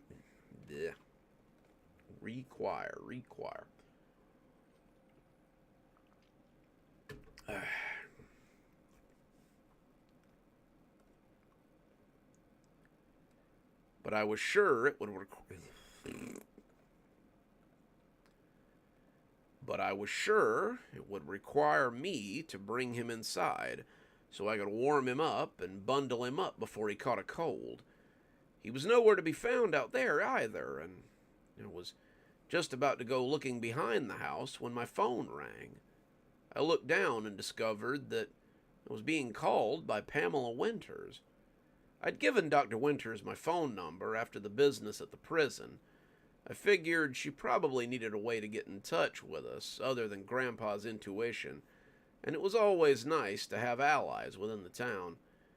I didn't have a picture for her. I hadn't been quite that bold. But as I answered, I heard Grandpa's cantankerous voice in the background, as he told someone to leave him alone. Marcus, it's Pamela Winters. So sorry to bother you, but I have a little bit of a problem. Oh no, is Grandpa bothering you again? I'd thought we were well past all of this. Grandpa hadn't bothered the good doctor at her office since the two of them had struck up a tentative alliance. I could remember a time when Mom and I had to come pick him up from the police station once a week, and Sheriff Masterson had told us that he'd been yelling at Dr. Winters and accusing her of all sorts of things. It turned out that most of those things were true, but Grandpa seemed to have softened towards her now that they were working together pretty regularly.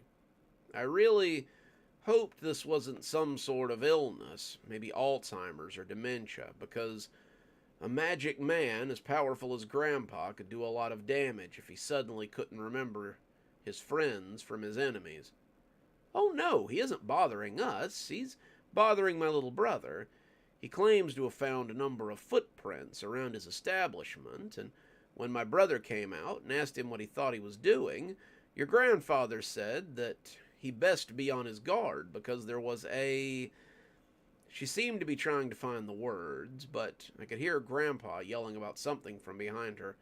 Some sort of beastie that he thinks is lurking around the town.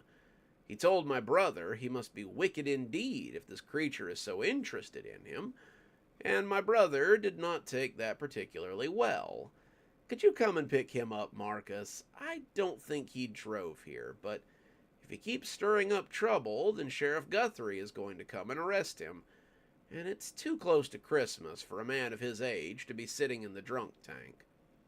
I told her I would, and threw on my long coat and grabbed my car keys. Ugh.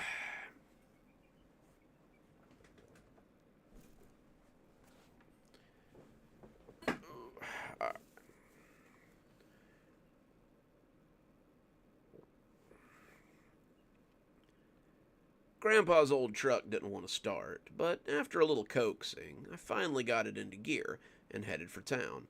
I could imagine Grandpa walking. I couldn't imagine Grandpa walking the nearly 8 miles through the snow to get to town, but I supposed it was the only way he could have gotten there. I'd asked Grandpa about teleportation once, and he had laughed at me like I'd told him...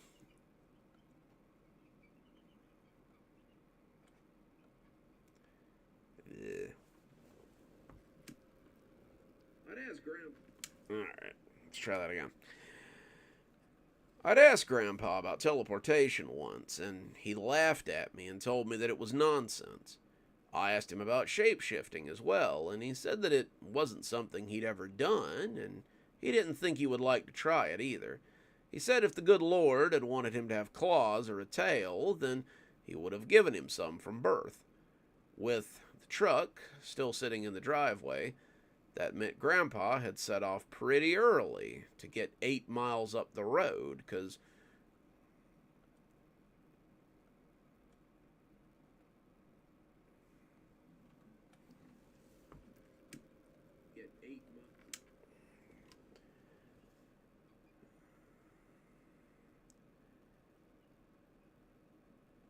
get 8 miles up the road and cause enough trouble before lunchtime to get me called in to help. Luckily, the snow wasn't very deep, but I could just imagine the hell it was going to play with Grandpa's cough. I sighed. I hadn't wanted to think about that today. Grandpa's cough had been getting progressively worse as time went on. It started out pretty badly, a wet cough that seemed to speak of pneumonia, but as time went on, it became a dry, rattling cough that sometimes brought phlegm up. The doctor couldn't seem to agree on what was wrong, but Grandpa had stopped letting me go back with him during doctor's appointments. "You worry too much, and it makes other people worry as well," he had said when I asked why I had to stay in the lobby.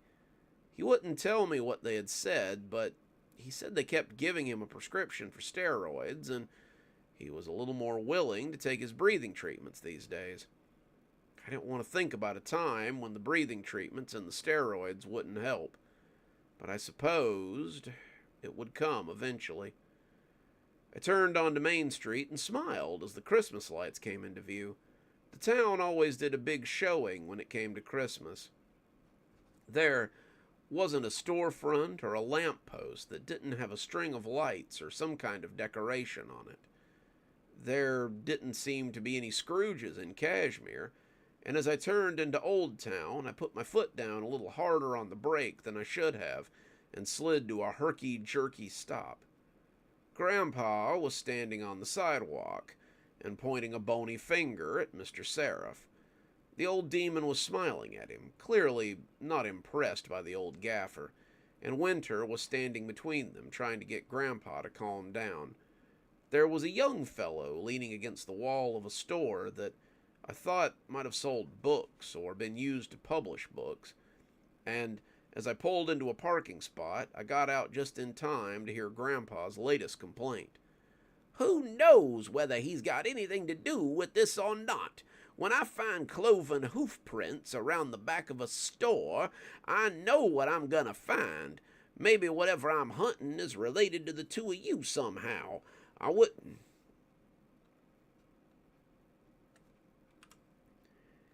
"It wouldn't be the first demon that's been skulking around."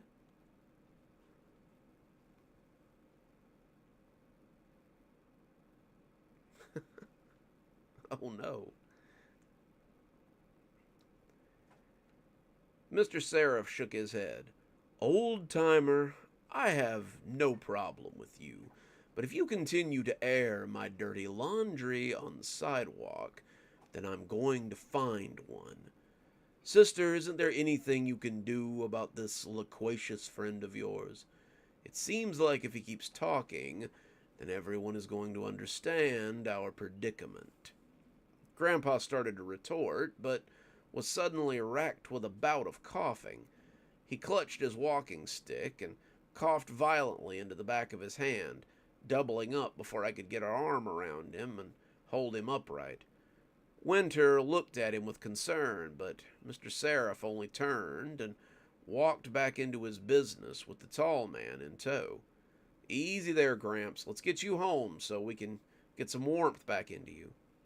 Grandpa was bundled up, but his hands were still ice cold as I warmed them between my own. "I'm fine," he assured me, but as he fell into another bout of coughing, I kind of doubted it. "No arguments. You're overdue for your breathing treatment anyway. Thanks for calling me, Doc." "No problem. Can't have the town's favorite grandpa freezing to death in a snowdrift, or getting set on fire by my temperamental brother." We were back on our way to the house in short order, Grandpa shivering as the heater crisped the both of us. "What were you thinking? You could have died out there." "Oh, hell, I've walked 3 times that far in worse weather than this. The snow's only 2 feet deep, and the weatherman said the low today is 21. What does that have to do with you walking your way into town? I'd have driven you if you'd asked." Grandpa was quiet for a minute, and I'd begun to think he wasn't going to answer when he finally spoke. "I got another one of those weird feelings again. I don't care what they say, there's something going on in town. I can feel it. And if people don't start taking me seriously, then something bad is gonna happen." I sighed. "I want to believe you, Gramps, but the evidence is pretty shaky. I followed your hunches before, but this doesn't seem like one of those times. Why not stay home and just enjoy your Christmas?" "I can't sit idly by while the town is in danger." "Well," I said as we pulled into the driveway, "next time wake me up. I'll go with you, just in case it's more than you can handle on your own." Grandpa perked up. "Do you mean it?" "Sure, but let's just make sure it's during daylight hours. I think 3 times of getting woken up in the middle of the night to go on an adventure is too many for 1 year." We pulled into the front yard, and Grandpa headed in. As I set up his breathing machine, he got in a much needed breathing treatment, as he seemed less wheezy at the end of it. I knew this wasn't over, not by a long shot, but if I could keep Grandpa from walking 8 miles through the snow again, then a little lost sleep would be worth it. Alright, that's part 2. We're going to move on to part 3. Okay, now I'm curious. Oh, haha, I do see what you're talking about. That is weird. That's funny. Alrighty, so we're going to roll into part 3 of Grandpa's Christmas adventure. So I hope you guys are enjoying our Grandpa content during the live stream. Excuse me.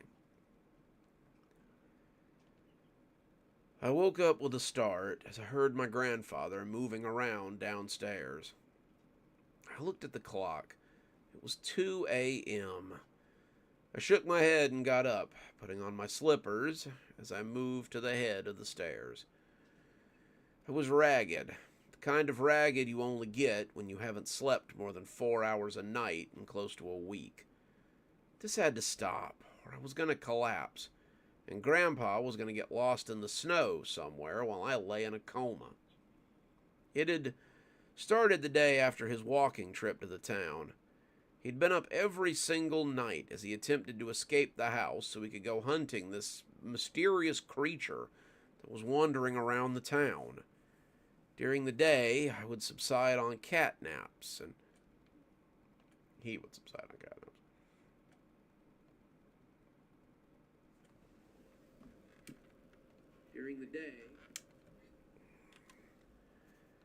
During the day, he would subside on cat naps while he read from the books he kept in his study, and then at night he would rise around midnight so he could sneak out to do investigative work. I'd been keeping tabs on him, sleeping very lightly so as not to lose track of him, but this was the strangest time I had ever had while living with my grandfather. Gramps had always been pretty genial, a guy full of stories who would do his share of the chores and pick up a six-pack for us to enjoy in the evenings. He taught me magic, taught me about the creatures that lived in the Appalachian countryside. But now I was starting to worry that he might be losing his mind.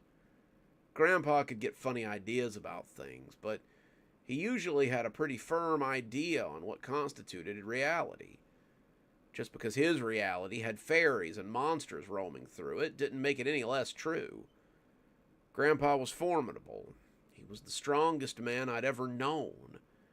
And his current state of mind was more worrisome than the cough that seemed to plague him.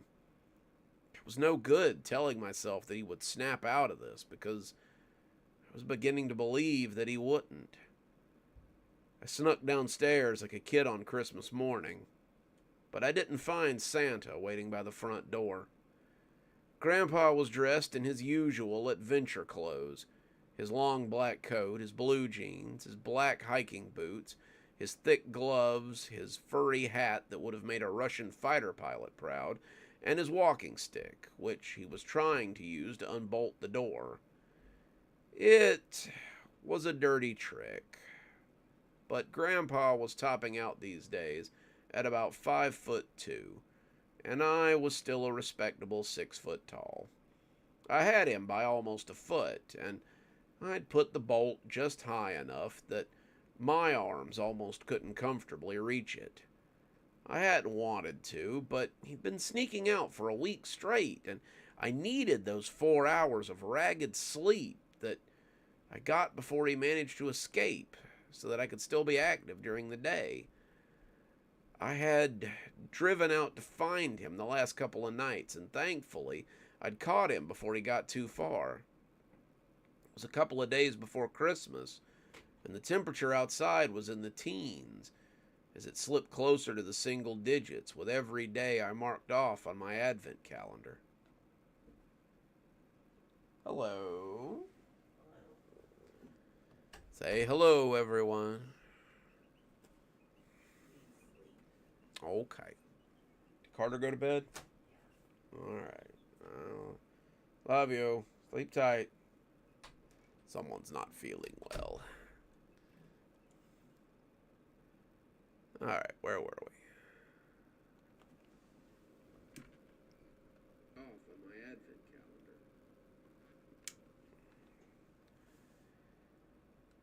Grandpa was going to freeze out there one night. And there wasn't...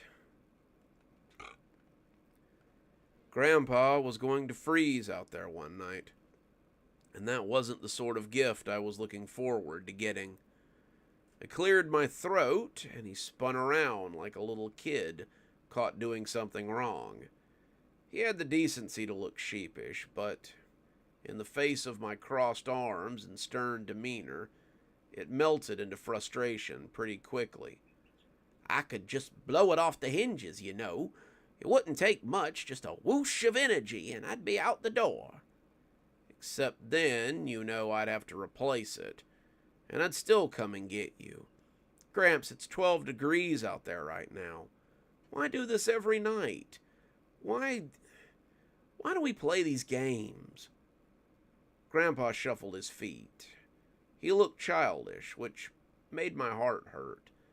I didn't want to see my grandpa like this man whom I respected so much. He looked as if I had caught him doing something wrong, and now he felt ashamed of it. Even so, I knew that deep down, if he was trying to sneak out, then he knew that something dire was about to happen. You're tired, boy. I can see it. And I know you don't have the energy left to keep up with me. I don't want to inconvenience you. We've been out every night this week, but I know that something's going on in town. I've always taken it upon myself to keep this town safe, and I take that job very seriously. I took a seat on the boot box we had next to the door and put my head in my hands. I could understand his desire to help, but he had to understand that walking 8 miles through the snow was not an option. He was old, he was sick, and he needed to come to terms with the facts. I didn't want Grandpa to feel unfulfilled, but the snow had been getting progressively worse the closer we got to Christmas, and I also didn't want to find him dead in a ditch somewhere. If you're going out, then I'm going out, Gramps. The thought of you getting hurt out there keeps me awake at night, and I'd rather be tired than see something happen to you. Grandpa smiled, but that's when I heard the scuffing of boots on the porch. Grandpa and I turned to look at the door, but it was too foggy to offer much more than a vague impression. Thanks, Blondie. I appreciate that. Grandpa had his staff, but he snorted when I pulled the .38 out of my bathrobe pocket. He didn't have to say it. I could read it on his face. Even when not festooned in charms and toting a staff, I was always prepared. The presence moved across the porch, its heavy feet coming down hard as it tried to shake the snow off. It didn't sound like a huge, slobbering monster, though. Quite the contrary. The footsteps were cautious, someone who was used to traveling silently when they could. I knew who it was, but when she knocked, I became even surer. I stowed the gun and opened the door, letting the snow and my very chilly fiancée come inside. No matter the season, it always seemed like Glimmer was underdressed. Her pale skin was all but translucent at the...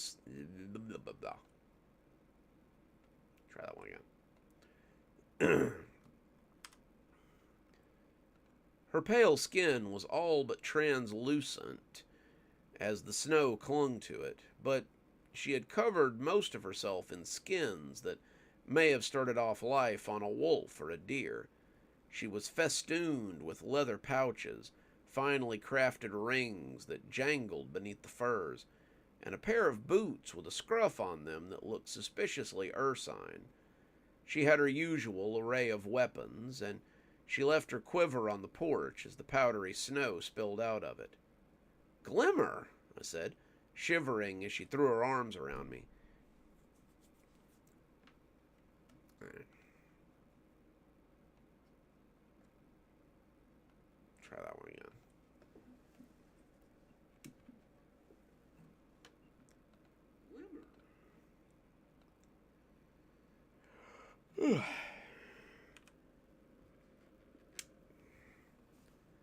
Glimmer, I said, shivering as she threw her arms around me. Even though...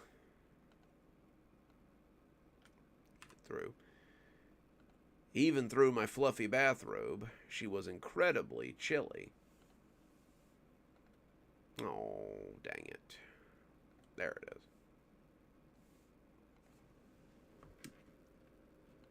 Even through my fluffy bathrobe, not that she was incredibly chilly.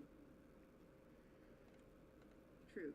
You missed quite the event as well. We celebrated for nearly 2 weeks. It was one of the biggest. I thought I got that one. I see both of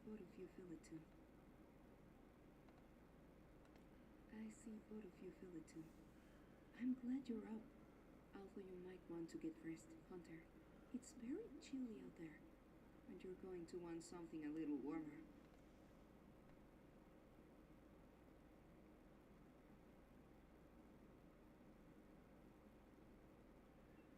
That's it.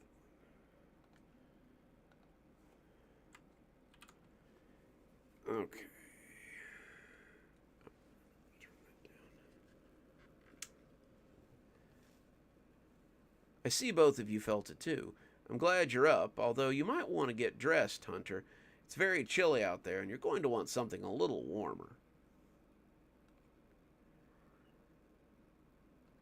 What's going on? Grandpa asked, inviting her to sit as I went to make some warm tea.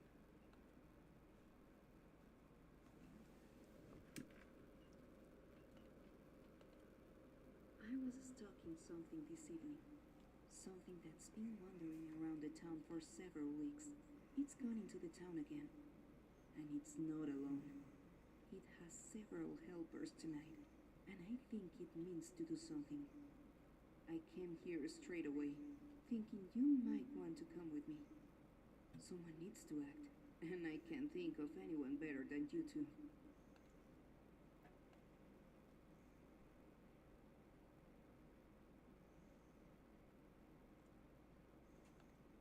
I was stalking. Okay.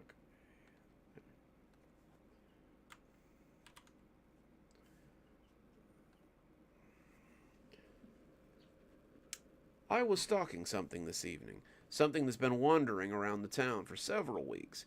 It's gone into the town again, and it's not alone. It has several helpers tonight, and I think it means to do something. I came here straight away, thinking you might want to come with me. Someone needs to act, and I can't think of anyone better than you two. As the Keurig filled... Try that again. As the Keurig filled the cup with steamy water, I handed it to her and excused myself. I went upstairs to get my gear together, putting on my wards and digging my boots out of the closet. They were still a little damp from the night after Thanksgiving, but the thick socks I wore took care of that. I put on some thicker pants than the jeans I usually wore, realizing I would be out in the snow for quite a while. These evening trips kept getting longer and longer, and I was tempted to throw on my thermal underwear. I was worried about Grandpa catching frostbite, but I wasn't in a hurry to get it myself either. I also wondered exactly what we were walking into here. 15 minutes later, I was coming down the stairs and asking where we were going.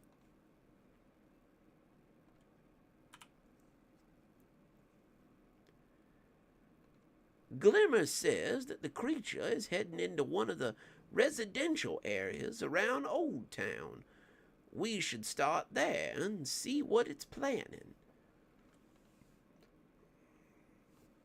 I also found this.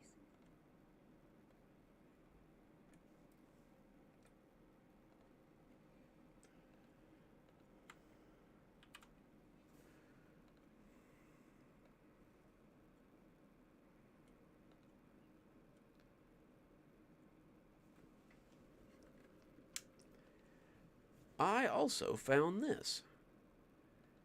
Glimmer held out a small metal object.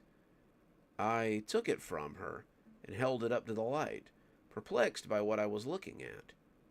It looks like a bell, I said without much conviction. Like a sleigh bell, Grandpa added with a knowing wink. We were on the road a few minutes later, all of us crammed into Grandpa's old truck, as we headed off for whatever lay ahead.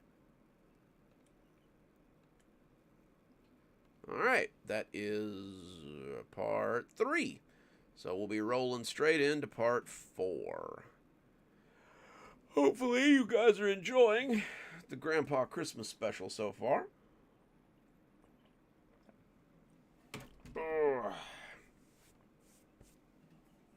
I thought we were far overdue for a Christmas special, and I could think of nobody better to do it for than Grandpa. So, we're going to continue on with Grandpa's Christmas Adventure, Part 4, and I hope you guys enjoy. The town of Kashmir can be a hectic place, but it can be quite beautiful, too. As we rolled through the town in the wee hours of the morning, the snow coming down around us had me spellbound. Every storefront was awash with lights, all the plastic figures that stood motionless outside.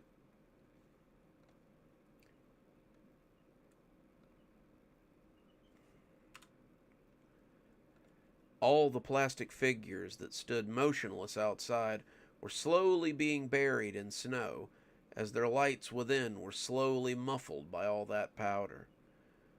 And everywhere I looked, I could see a warm glow of holiday cheer. Glimmer looked enchanted, as she so often did, and Grandpa smiled as he appeared nostalgic. Maybe he was thinking of Christmases gone by. Maybe he was wondering if he'd be around for next Christmas. It was hard to say, but as a very different set of lights joined the twinkling ones, I sighed and pulled over in front of the general store. Oh boy, what the hell was this about? The cruiser had pulled up behind us, and as someone got out and walked towards the truck, I already knew who it was going to be. We had met the sheriff briefly. He had sat in the back, where Glimmer now sat actually, and after following him through the woods on our way out, I came to realize how particular his gait was. He walked like a man who was hiding an injury, but I think most of it was probably just stress. Sheriff Guthrie always seemed like a man who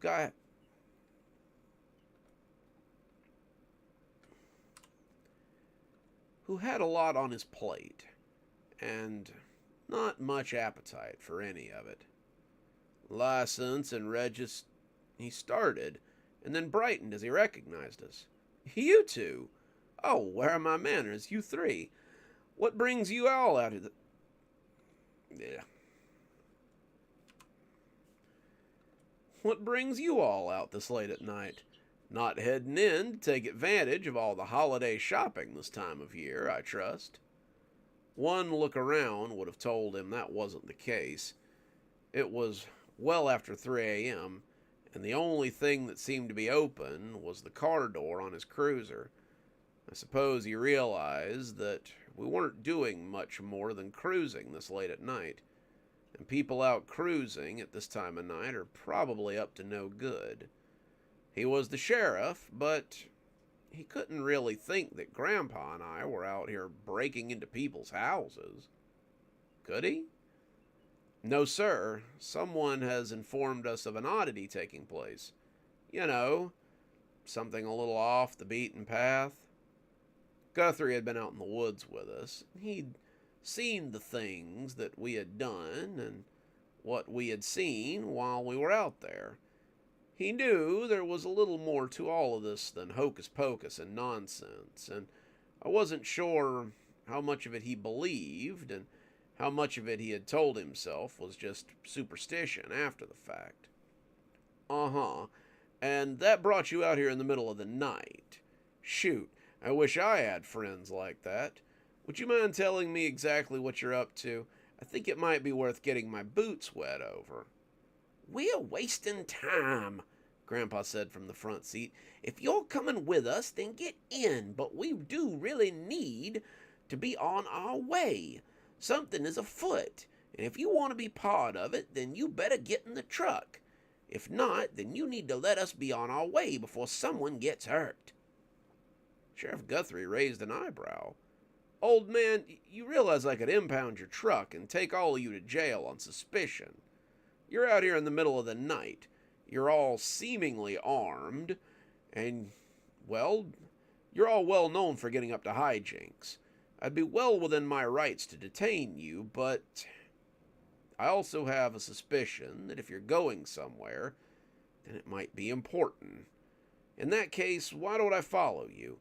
You can show me where you're going, and I can decide if it's important enough for me to just let you wander about unattended. Sound good?" I turned to Gramps and started to tell him to be nice, but Grandpa threw his hands up and made an exasperated sound. "Why not? If we're going to involve local law enforcement, then it might as well be the sheriff. Come along or don't, but we need to get going. I can feel something out there, and it sounds like it's huge." Guthrie looked like he wanted to get angry, but I cut him off. "Look, we aren't doing anything wrong, and we're wasting time. Either come with us or don't, Sheriff, but we have to get moving."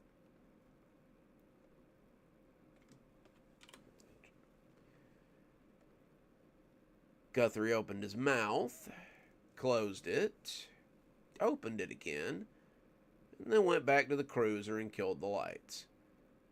He followed us into Old Town. We were rolling past the Radiant Meadows apartment complex when Grandpa told us to stop. "This is the spot. I can feel it there, just lurking." I looked at the complex. Radiant Meadows was one of 2 apartment complexes in town. It had 7 buildings that held 10 apartments each. There were about 70 homes here, and it sounded like this thing could be anywhere. Any idea where? Grandpa started trying to discern which way the feeling was coming from, but that was when Glimmer popped...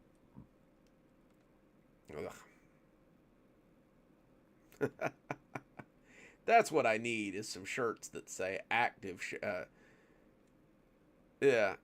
Sheriff Guthrie. But that's when Glimmer popped out of the truck and began lurking around in the snow. Nope. But that's when Glimmer popped out of the truck and began looking around in the snow. She looked a little like a hunting dog, her nose down and her butt in the air, and as I got out of the truck, it was hard not to laugh. "Any chance you've got the scent?" I asked as Sheriff Guthrie came to join us.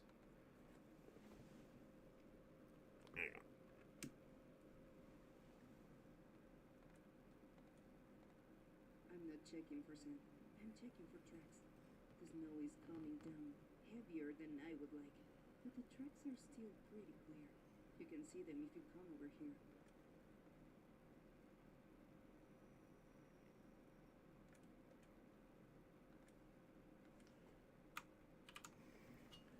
"I'm not checking for scents. I'm checking for tracks.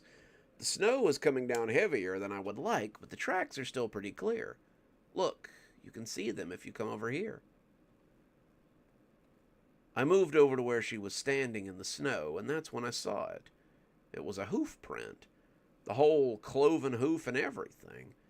And whoever had owned it had been no dainty flower. It was pressed into the snow, and even in the grass below it. There were other prints, too, regular-sized footprints that seemed to move off in all directions. The weird part was that they seemed to appear out of nowhere. It was as if 6 people had just dropped out of a door and came into our world out of nowhere.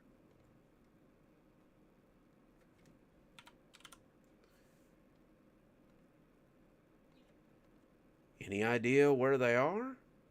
Glimmer shook her head.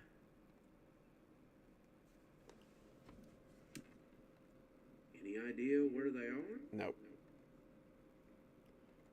none. But whatever it is, it's definitely big. We should be cautious. There's no telling what something like this could do.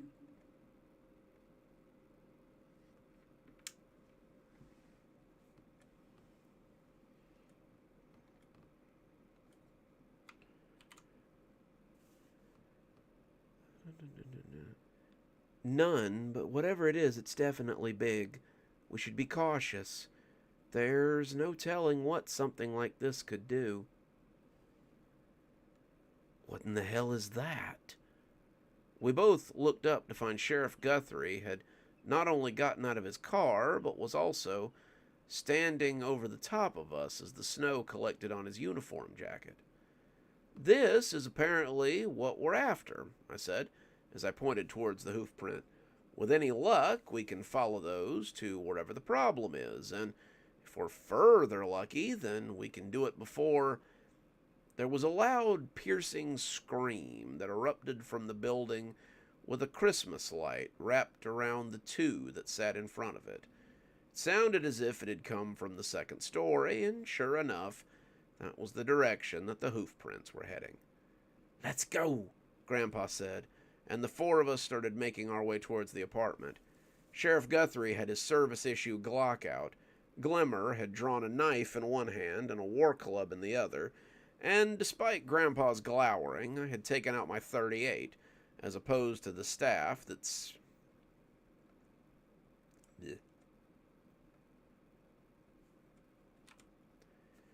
as opposed to the staff that he seemed to favor.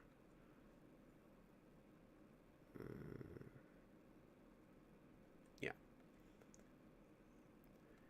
We had come around the back of the apartment when I noticed the wood on the outer balcony was broken, some of it lying in the snow, with most of it lying on the patio. It was as if something very large had forced its way through it, and I looked at Guthrie to find out whether he was still on board or not. He nodded as we headed upstairs.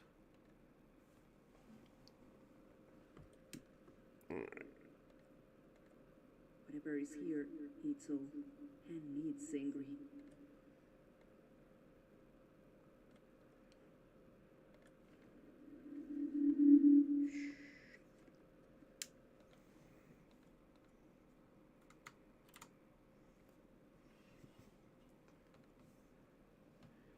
"Whatever is here," Glimmer said, "it's old, and it's angry." We came up to the front of the apartment door that had been knocked in, and the front door chain hung cattywampus from the bolt. Hang on. We came up to find the apartment door had been knocked in, and the front chain was hanging cattywampus from the bolt. The inside was dark, lit only by the infrequent lights from the Christmas tree. Whatever had gone in the front door had left footprints in the carpet, and it appeared that someone, or several someones, had gone barefoot after walking through an ash pile. Their feet were small, something between children and young adults, and as we started to go in, Guthrie put a hand out to stop us.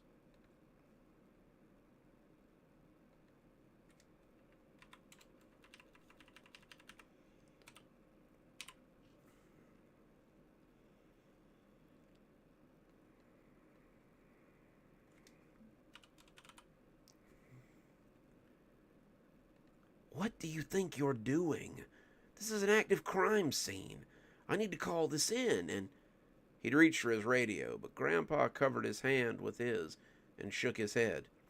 "Every minute we wait is another minute that thing has time with whoever's in here. Maybe you can stand for that beyond your conscience, Sheriff, but I can't." Grandpa headed in, Glimmer and I right behind him, and eventually the sputtering sheriff came with us. Someone had broken several of the lights throughout the house, and I was glad for my boots as my feet crunched down. All of us were on high alert, our heads going this way and that as we looked for the threat. But despite our guard, one of them almost caught us unaware. They were hard to see in the dark, and when a pair of eyes and teeth suddenly appeared about 10 feet away from me, backlit by the Christmas tree as it blinked on and off.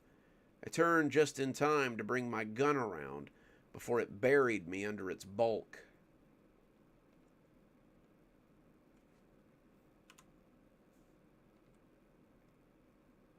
Hang on. 2 shakes, guys. Library's here. There.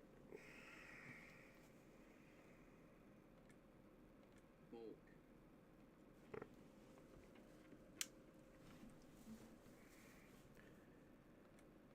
It wasn't big. My insight about the footprints had been pretty spot on, but when someone hits you with about 130 pounds of force, it takes you by surprise.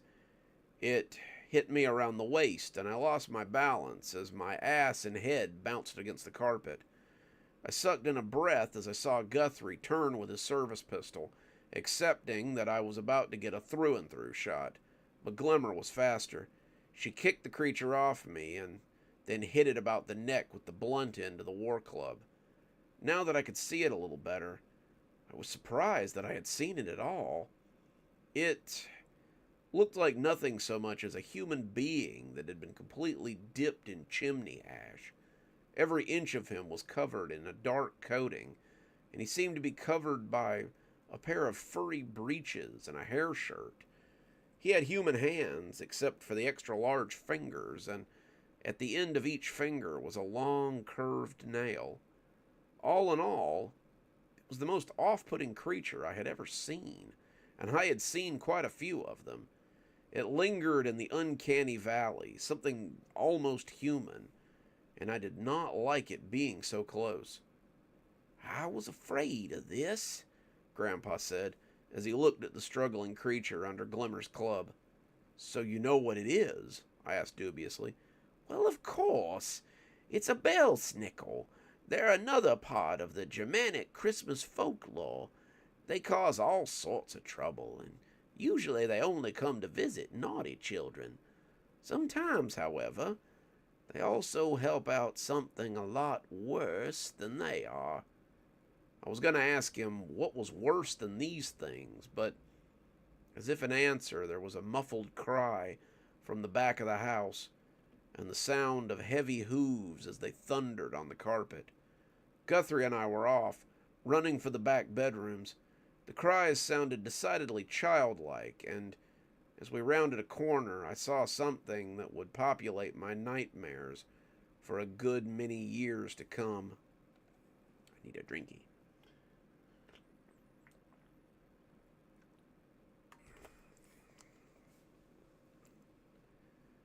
It was huge, a hairy goat man, and he was stuffed into a ragged red coat that seemed as comical as it was horrific. He had long curly horns and a face that looked like it had been stretched a little too far. He was massive, 8 feet tall, and he was squashed into the little room like a jack-in-the-box. The room was decorated half with superheroes and sports posters, and half with princesses and equestrian posters. There were a pair of little beds on either side of the room, and while both were empty, it was pretty clear that they had been occupied a moment before. The boy was missing, but we got there just in time to see the creature shove a screaming girl into a wicker basket on its back. It turned as we stood there, snorting as it rolled onto its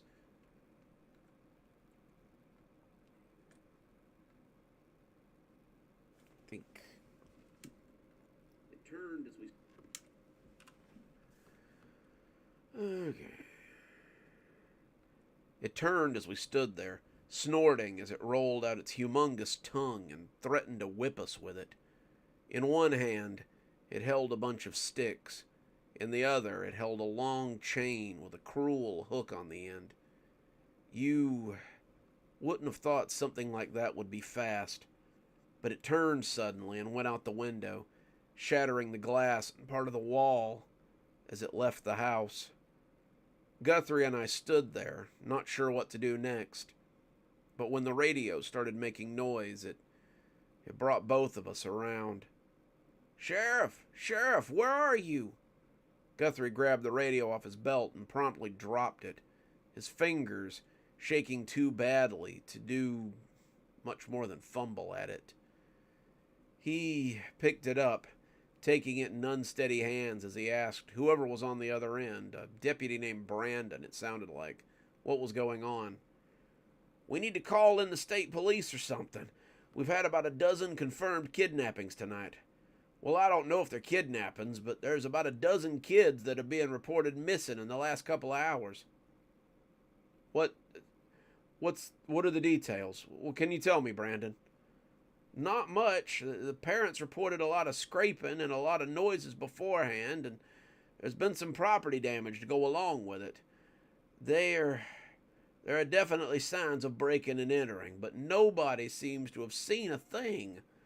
We need some assistance, Sheriff. We need to call in." Whatever he was about to say was drowned out as a woman began screaming and asking where her children had gone. I was suddenly very glad that Guthrie had decided to come along with us. This would have been a lot harder to explain if it were just Grandpa and Glimmer and I, and we had just come into a person's apartment unannounced. "Rest assured," Guthrie told me, "whenever I get this settled, I'm gonna want some answers." "Sheriff," I told him genuinely, "you and me both."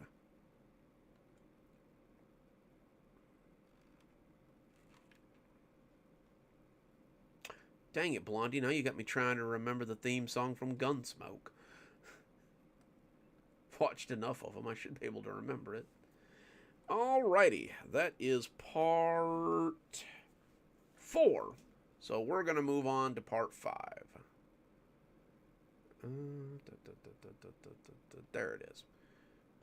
Okay, so we're going to move on to part 5 of Grandpa's Holiday Adventure.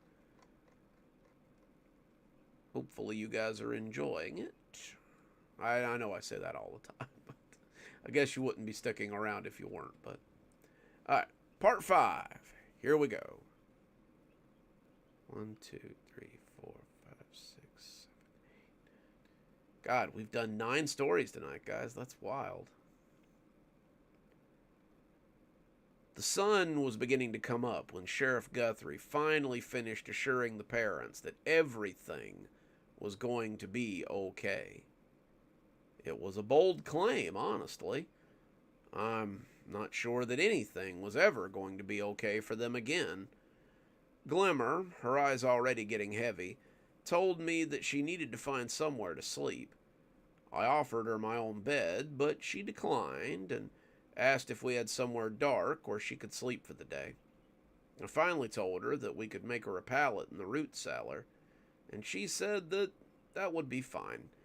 Grandpa was looking a little tired as well, and that was good. I really wanted to get some sleep without worrying about him sneaking off. It looks like we might be at this again tonight, and I was beginning to get drowsy myself. Yeah, me too. Well, I'm glad you finished The Regulators, Blondie. I hope you liked it. It's such a good book. Oh, I'm reading Don't Flinch right now, and it's a pretty good one, too. Okay. Where were we? All right. We were sitting in the truck when Sheriff Guthrie came back, and he looked madder than I had ever seen him. Okay, I've managed to convince them that this is part of an ongoing investigation, and that we, and by that I mean the police, are tracking a fugitive who has kidnapped their children. How did they take it? Grandpa asked with a fair amount of gallows humor. About as well as anyone would. They're scared to death, and they want answers. Answers that I can't give them. I need to know what's going on. It sounds like the three of you know pretty well what it is. I started to tell Guthrie that I didn't have a clue what was going on. Grandpa patted my arm and gave me a look that let me know he was going to handle this. Sheriff, why don't you come back to our house for breakfast? I'll scramble some eggs and make some bacon and maybe even cook up a couple of flapjacks, and you can sit around and have coffee while I tell you all about it. At least the part of it that I understand." Sheriff Guthrie didn't look happy with that explanation or the invitation, but he nodded and said that he would follow us. We arrived home about an hour later, the snow making it hard to drive at anything approaching a safe speed. I settled Glimmer in the root cellar, assuring her that we would wake her up when we were ready to go again, and returned to the house to the smell of bacon and eggs and pancakes. Grandpa had fed it.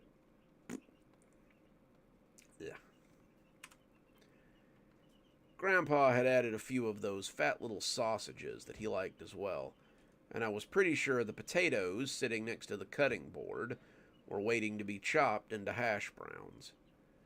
As I set to chopping, Grandpa handed the sheriff a cup of coffee and started explaining. "Sheriff Guthrie, how much do you know about different holiday traditions?" Sheriff Guthrie took a sip of his coffee and made an appreciative noise before blowing the steam off of it and taking another one. "Not much. My family was usually the type for Christmas trees and Santa Claus. I have a cousin who has some kind of tradition with a nun that puts garbage inside of you or something, but I just figured that was a Pentecostal thing." Grandpa chuckled. "Well, other countries have different holiday creatures. What we're dealing with is from Germanic folklore. It's called the Krampus." Sheriff Guthrie gave him a stern look over the rim of his coffee cup. "You mean that creature from the crappy movie about a decade ago?" "Similar, but not really. It isn't allowed to just go around taking children willy-nilly. Like most things, there are rules that have to be followed. One of those rules is that he's only allowed to take naughty children, and he's only allowed to really take the naughty ones. Meh.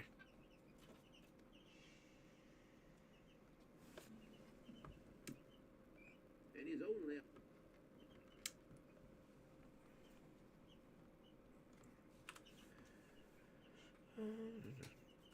And is only allowed to take the really naughty ones and put them in his wicker basket."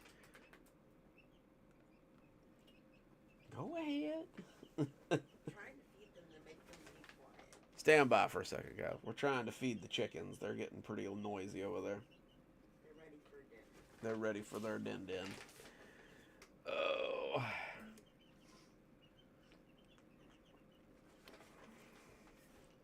Well, you tell the chickens we are halfway through our Grandpa Christmas special. All right, chickens. So they will have to, Quiet down. they'll have to settle down. Listen to the story. Listen to Grandpa's story. Alrighty, what were we talking about there?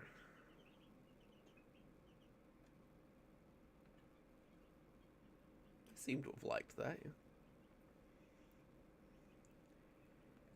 And is only allowed to put the really naughty ones in his wicker basket.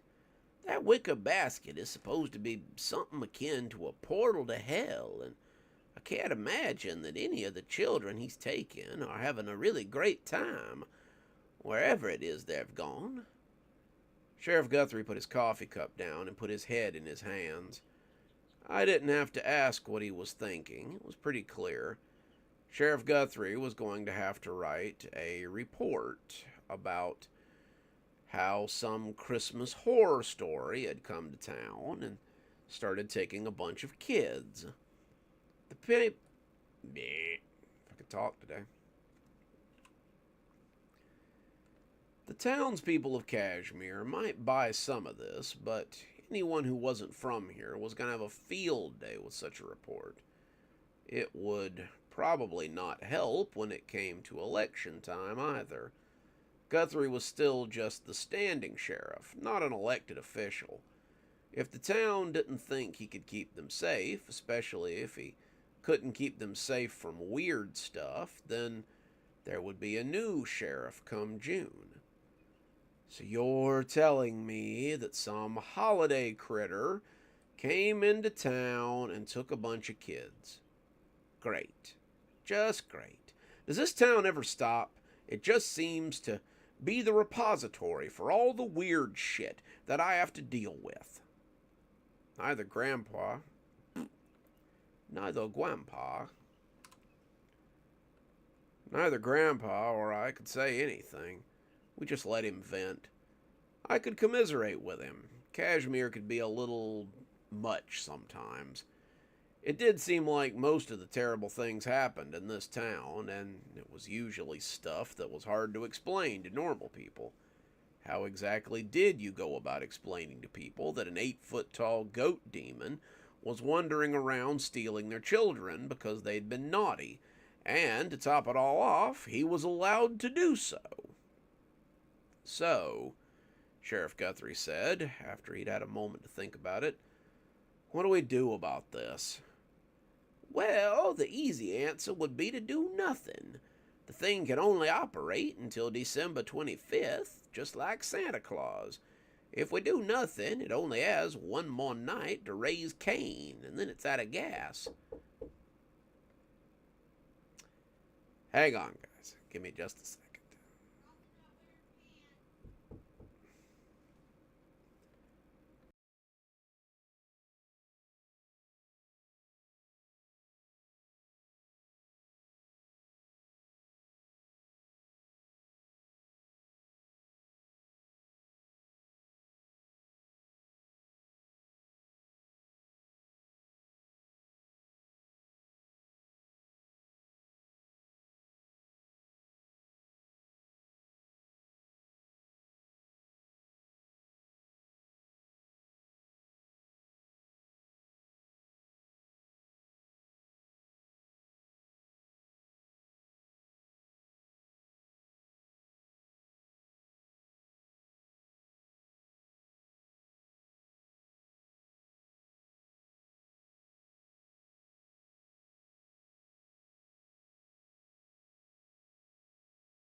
Children. I swear. All right. Where were we? Okay, and then it's out of gas.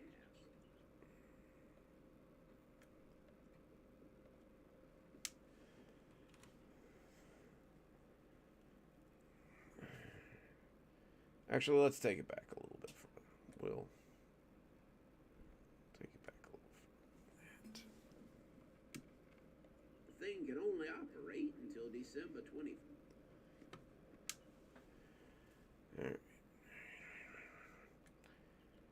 All right. I need my office back. Okay, here we go. This thing can only operate until December 25th, just like Santa Claus. If we do nothing, it only has one more night to raise Cain, and then it's out of gas. I'm guessing that's not really a valid answer, though, given that you would like to be elected again next year.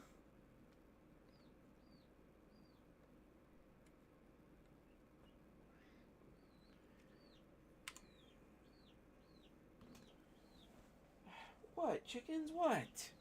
My word.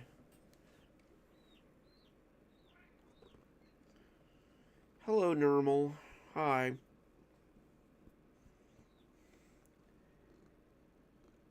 Given that you would like to be elected next year. Correct, Guthrie said morosely. Well, then, we're going to need to trap it. Can we do that? Guthrie asked, and I thought, of course. Krampus is no more than a creature of fairy. He's a lot like Santa Claus. His powers are seasonal, and thus he gets them from the fairy queens. We can entrap him the same way we would trap any creature that comes out of Fae. We'll use iron, salt, and other tools of the trade. Barring that, we'll hit him with so much magic that he has to go away, and we'll see if we can get the kids out of the basket while we're at it. Sheriff Guthrie stared at my grandfather from between his fingers, looking like he would really like to take back the last 10 seconds or so he didn't have any of that rattling around inside his head. What, chickens, what? Okay.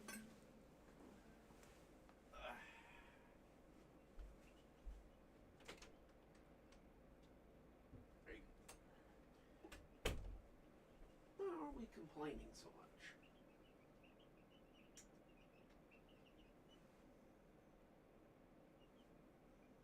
We have water, we have food, we have everything we need.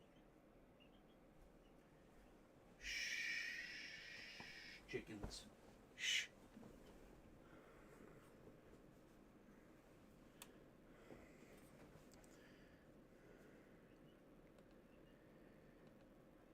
What do you need me to do? He asked, and he really seemed to be hoping that the answer was something easy that wasn't going to get his head bitten off. I suppose that our first step should be information gathering. Sheriff, why don't you go to the station and see what you can learn from the families? Marcus and I will go have a look elsewhere and see what we can drag up.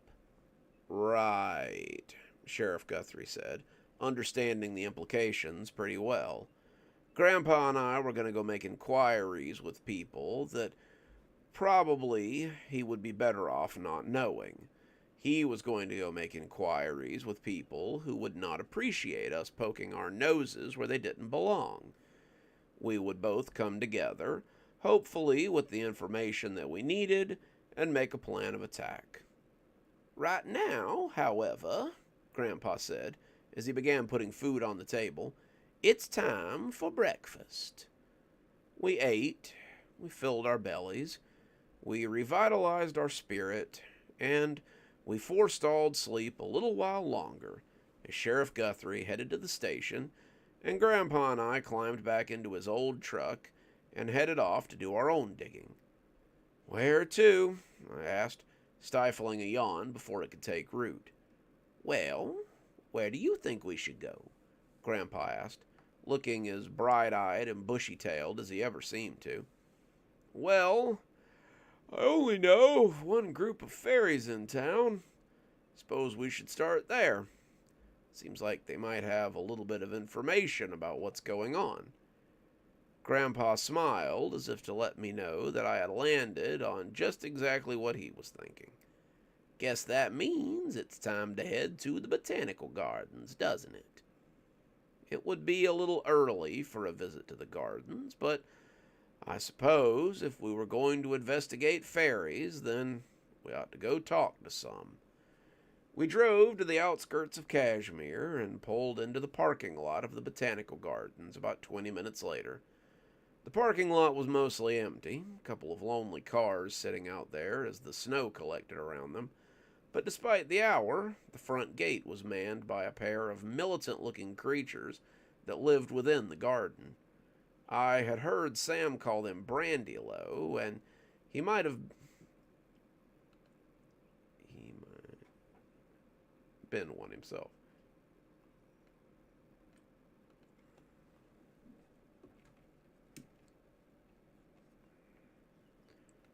I had heard. Yeah, that's what I'm looking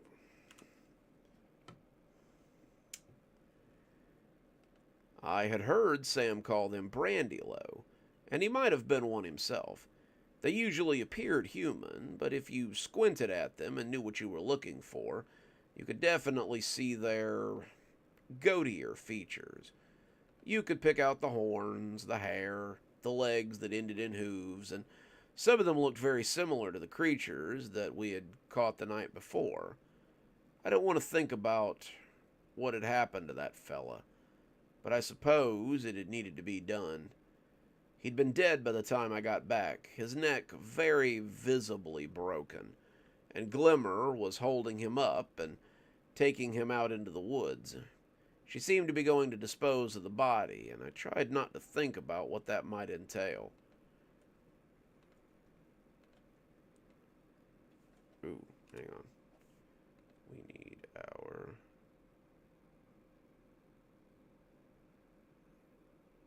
There.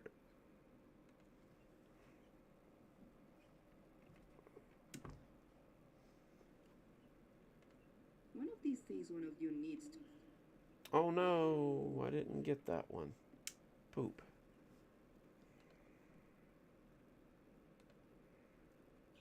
I forgot about that line. Oops. The line was supposed to be, "Rest assured that no one will find him. I'm very good at hiding things in the woods, and no one will be the wiser once I'm done."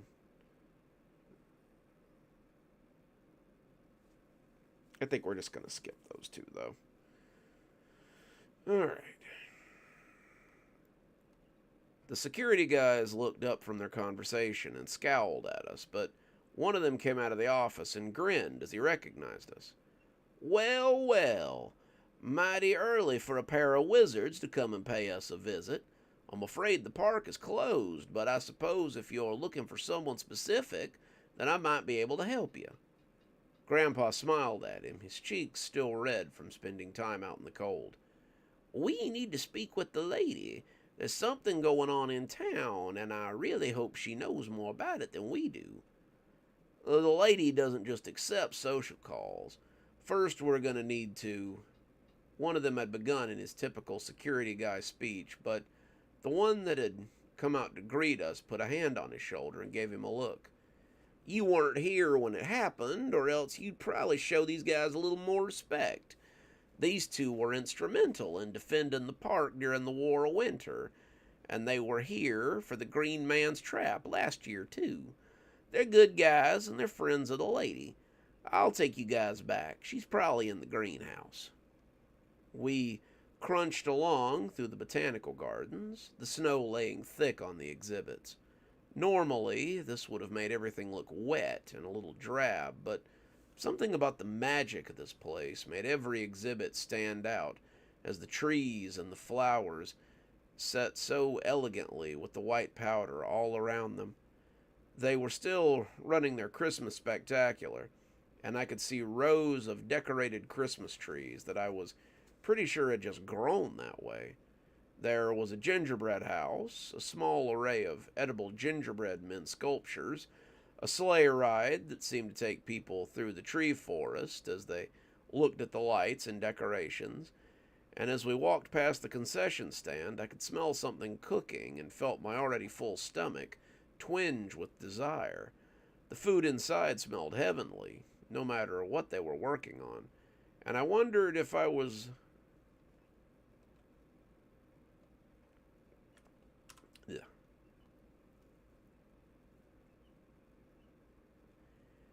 And I wondered if it was that sort of fey food that I had always been warned about. The security guard let us... Yeah. Try that again. The security guard led us to the greenhouse, and as we came in, someone called us by name and clanked up to shake our hand. Sam was looking resplendent in his forest green armor, and I was beginning to wonder if he ever took it off. I don't believe I had seen him out of it in quite some time, and as we traded grips, I was pleased to find that he didn't absolutely break my hand. It was good to know that all those push-ups had been paying off. What are a pair of wizards doing in my garden at this time of the morning? This time of year, magi usually come in threes. Grandpa smiled and shook his head. "We're seeking some information from the lady. Is she in?" Sam nodded, and as if her name had summoned her, the lady came striding from the back room in a snow-white gown that made her look eerily ethereal. She looked like the queen of the sugar plum fairies, but there was something about her that looked almost skeletal. She looked as if she had aged 20 years, and I began to wonder if the changing of the seasons affected her power. When she... Hey, Nancy, we're glad you could make it.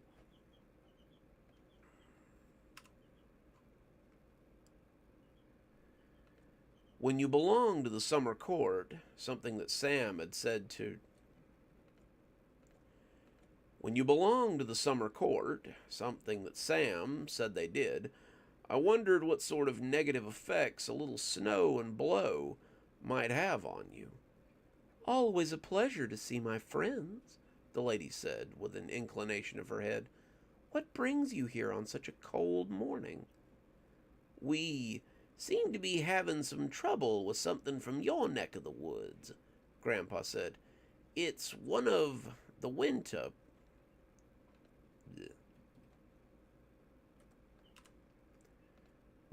fairies, the Krampus. The lady nodded. I know him. He was quite close with the Green Man, and I wonder if they still are. Queen Mab may have ordered them to not have contact with him, but I wonder how many of them actually listened. Has he been sighted in the town? He's been kidnapping children as... Goodness. He's been kidnapping children is what he's been doing, I cut in. Christmas is tomorrow, and we need to find him before he makes off with those kids. Any idea how we could do that?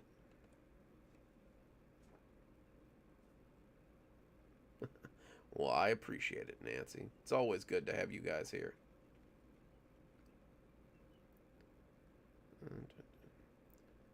The lady seemed to ponder this, scratching her chin as she looked about fitfully. Well, the Krampus is a creature of the dark hours, much like your St. Nicholas. That would mean that he would be in his den until nightfall. Grandpa and I shared a look before telling her to go on. He would have to find somewhere dark and out of the way, somewhere he could reasonably expect not to be found. If you find that place before sundown, then I believe you'll find him. Grandpa and I looked at each other, realizing what needed to be done.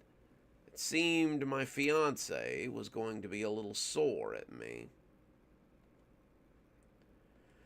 Whew! Alrighty, that's part 5.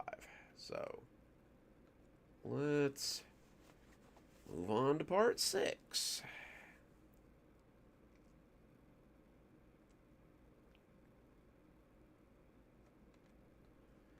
Whew, thanks you guys for sticking it out with me. I know it's been quite a slog. It's been quite a holiday spectacular too, though. We've definitely read some stories today. So, hang on a second. One of these days, one of you needs to learn how to track.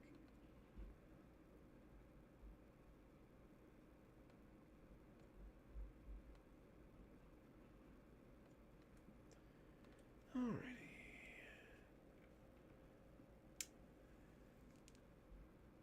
Well, thank you.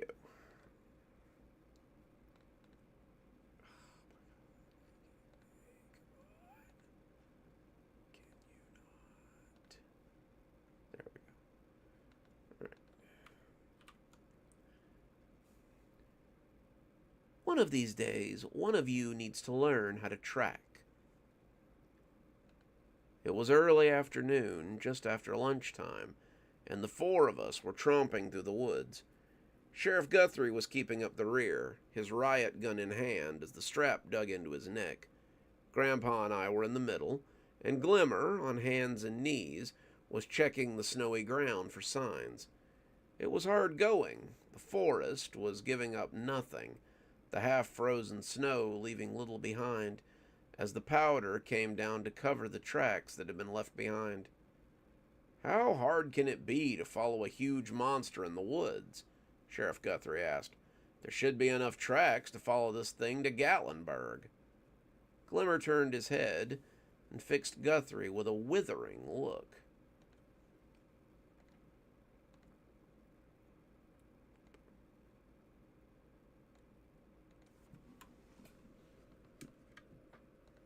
If you would like to come and find the tracks instead, be my guest. If not, then be silent and let me look.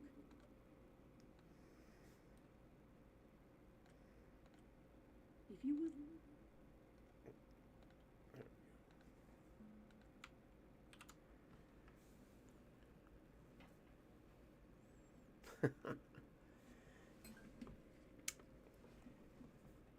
If you would like to come and find the tracks instead, be my guest. If not, then be silent and let me look.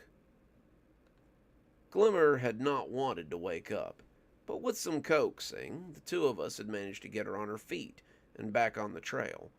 We'd called Sheriff Guthrie on the way to the apartments where we'd seen the creature the night before. The police had put tape around the apartments, and the officer outside the door looked at us with mistrust. Guthrie pulled up not long after that, nodding to the officer as he put the gun across his back and came to join us. "So what's the plan?" "Well, one of our informants tells us that the creature is hiding in the woods somewhere. If we find it before nightfall, then we can trap it so it can't go do anything." Oh.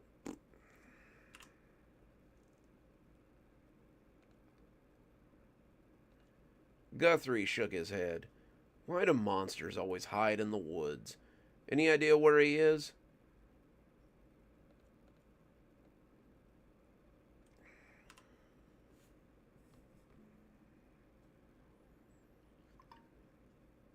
Oh, always hydrated.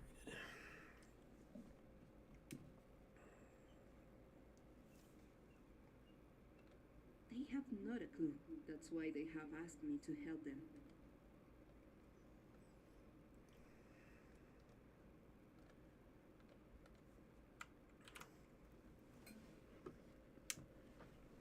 "They have not a clue," Glimmer said as she looked back at the three of us. "That's why they have asked me to help them." Glimmer was checking for tracks, looking for signs, and seemed to be a little confused as to where to start. Confused isn't exactly the right word.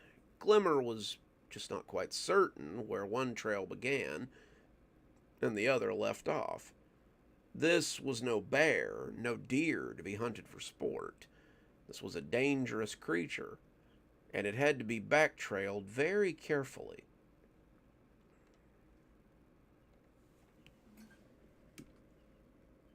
The clearest one I've seen all day.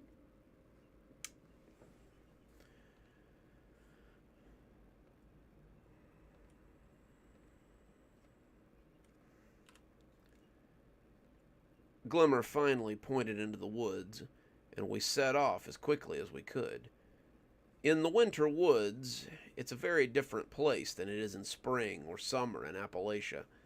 A thick coating of snow lay across everything, and the woods were so quiet that you could almost believe you were being stopped at any... Almost believe you were being stalked.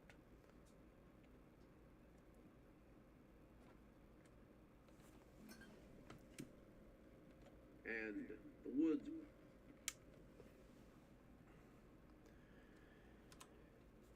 And the woods were so quiet you could almost believe you were being stalked at any given time. We went noisily through the snow, our own footsteps echoing through the quiet reprieve, and as Glimmer led us to our destination, Guthrie began asking questions. He had seemed to be holding himself back until he felt we were solidly on some kind of trail, but now that it seemed we might actually find what we were looking for, he was bursting with a need to know. What are we going to do once we find this thing?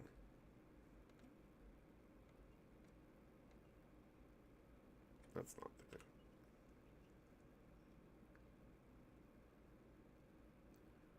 No, that is. Well, Grandpa put in, My grandson and I are going to try to seal it in so it can't get out. It only has another day or so to go, and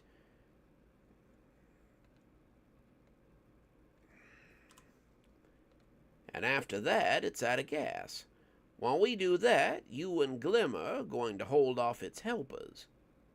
What sort of helpers? More of those dog things? Grandpa shook his head. No, these are likely to be a little more human-shaped. They're called Belsnickles, and they aid the Krampus when he goes out looking for naughty children.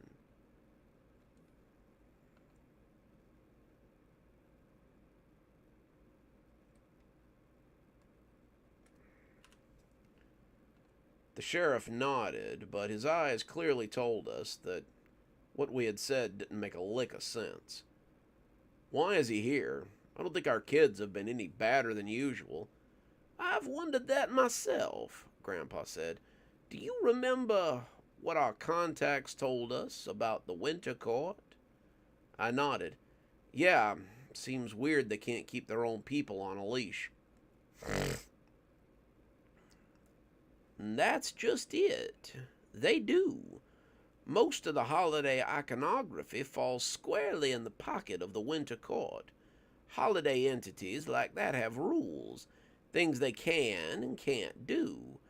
But Krampus just showing up to harass our children is not in his usual playbook. He's allowed to come and take naughty children. He's allowed to drag them all the way to hell, in fact, but he's not supposed to be able to mess with just anybody. Santa Claus isn't allowed to just pass out presents as he feels. There would be a lot of questions if some random kid got an expensive game console, no matter how good he had been that year. He's allowed to pass out gifts, but he's not allowed to create a lot of stir. Like I said, there's rules, and they're not supposed to be able to break those rules. That tells me that either the Krampus has some bad information about our kids, or they've been worse than we thought. Guthrie started to ask more questions, but Glimmer held up a hand for silence. She moved some snow aside, really looking at the ground before calling us forward and pointing. There in the frozen mud was a perfect hoof print, and Glimmer pointed towards more, a thick collection of spruces standing in the way.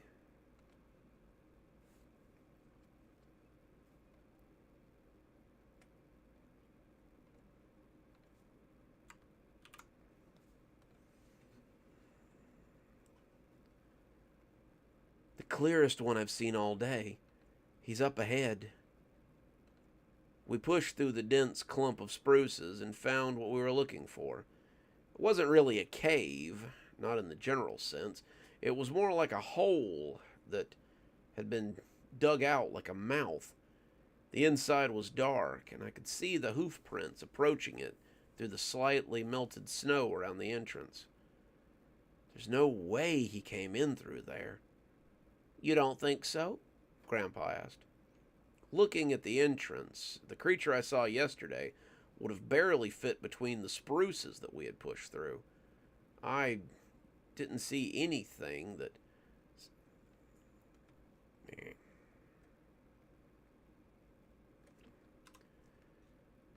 I didn't see any way that something that big would have fit into a cave. Grandpa put a hand on the wall, and I saw that I might have been wrong. There were long drag marks along the wall of the tunnel, and it looked as if something had snagged some of its fur in the crevice as it pushed its way into the opening. The more I looked, the more I could see ragged fibers also hanging from the entrance, and they looked exactly like the old coat that I had seen the creature wearing. Think about it. He can fit down a chimney and maybe even press himself under a door. Do you think a little thing like a cave is going to stop him? I started to say something, but I shut up as a stick broke audibly to the left of us. Something was moving through the woods, and as I turned my head, I caught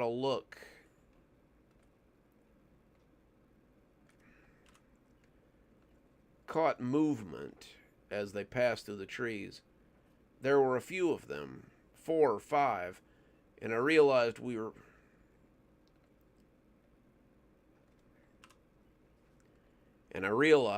being stalked a moment before they cut out of sight again. Glimmer, you and the sheriff stay here and watch our backs. Marcus and I are going to see what we can see down in the caves. What if you can't contain it? Guthrie asked, as he worked the slide on his riot gun and took the safety off. Then the two of you should be scared when the sun sets. This thing is going to come out of the cave, and it's going to be extremely pissed off, and I wouldn't want to be here when it does. Glimmer nodded, drawing out her club, as the two of us went down into the earth. I heard grunts and snarls as Guthrie shot, and Glimmer's club connected with something. I wanted to turn around and help them, but that was... losing my train of thought, guys. Sorry.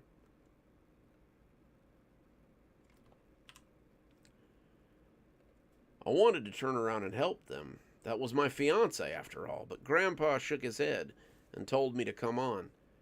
They can handle themselves. I've seen Glimmer get out of worse scrapes than that, and Guthrie should be able to take 5 unarmed things with a rifle. How do you know there's only 5? Everything I've read says that the Krampus only gets 6 helpers every year. We killed one of them last night, so he's down to 5. Stop wasting time, boy. We need to get this done. He was right.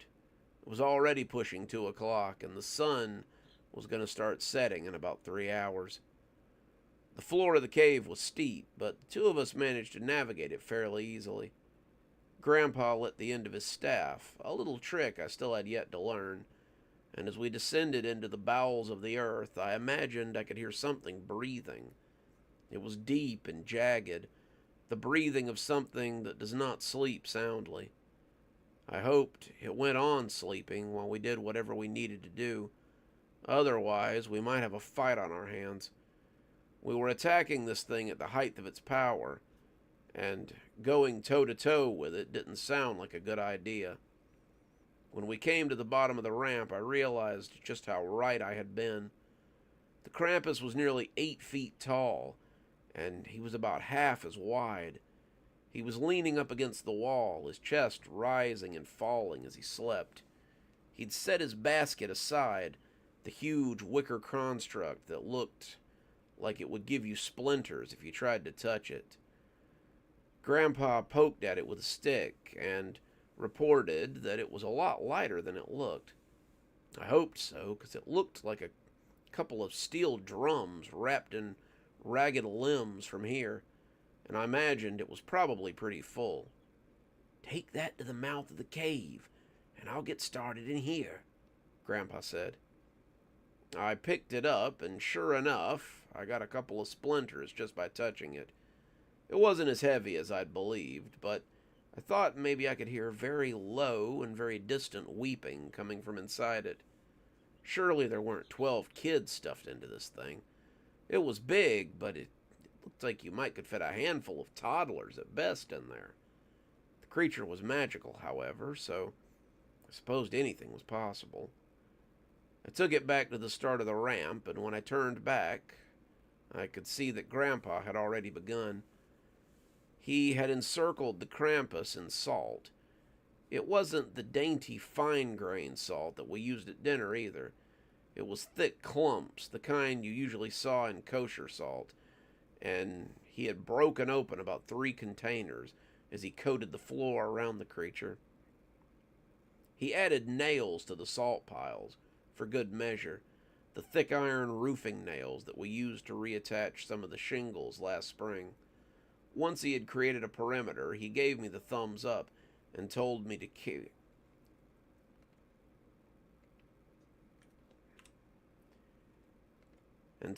be careful not to smudge any of the salt or nails. "The circle has to be unbroken, or it'll give him a way out." Grandpa reached into the bag that he had been hauling, and as he drew out the heavy iron chains, I wondered how he had brought all of that this far. chains looked like they'd been used for logging, and as I hefted one of them, it had to weigh 30 pounds. We bound the Krampus arms and legs together with them, and then I saw Grandpa pull out a thick steel pin and hammer the end of the chain into the wall. The creature didn't move while we did this, and I was shocked at how easy it was. I knew fairies didn't like iron, but you would think that he'd wake up when we started wrapping it around him. You could see the steam rising off of his arms and legs, but he slept as if it didn't bother him. We'd secured him pretty stoutly, and when Grandpa stepped away to put the hammer and nails back into his bag, he nodded as if that would do it. That's as good as we can do. We could use magic on him, but it might dissipate after sunset. That's gotta be hurting him. Why is he just sitting there? During the daytime, the Krampus sleeps somewhere between here and Fairy. He's not fully here, but he's not fully there either. It means that while he's asleep, no one can hurt him, which is good because he usually hibernates from spring until winter. Most of the Christmas icons do. They store their energy like squirrels keeping nuts. That way, they can be more effective during the season. What's up, El Degusto? Ugh. I've been reading our Grandpa special. Yup. Tonight, Krampus Grandpa. You learned all of this in books that you're keeping in your bedroom? Grandpa smiled and tapped the side of his head. Throwing around lightning bolts is cool and all, but knowledge, boy, is power. Grandpa said we better get moving, but just as we were starting to leave, I heard the chains clink, and something let out a deep and not altogether healthy roar.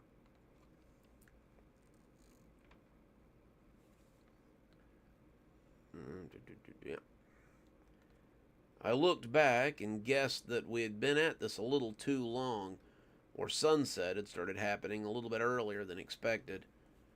The Krampus's red eyes were glaring at us, and it was howling in pain as the chains bit into its arms.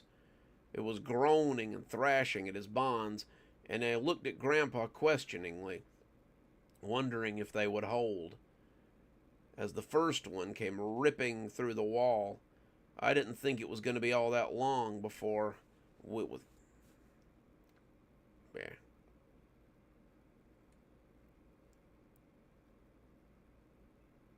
did. We got more trains. Let's try that again. My voice is starting to shit the bed here. As the first, but that's okay. I got a little bit more steam left.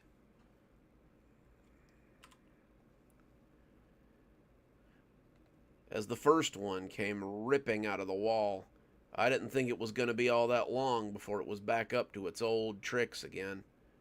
It seemed we might be in for a fight after all.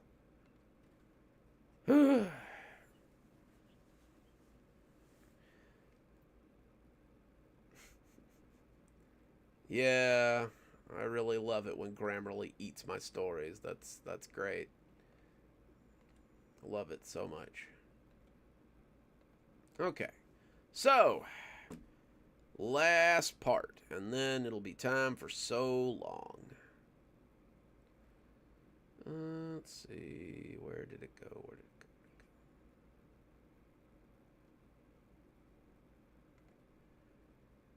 Okay, so this is the climactic finale of our Grandpa Christmas special.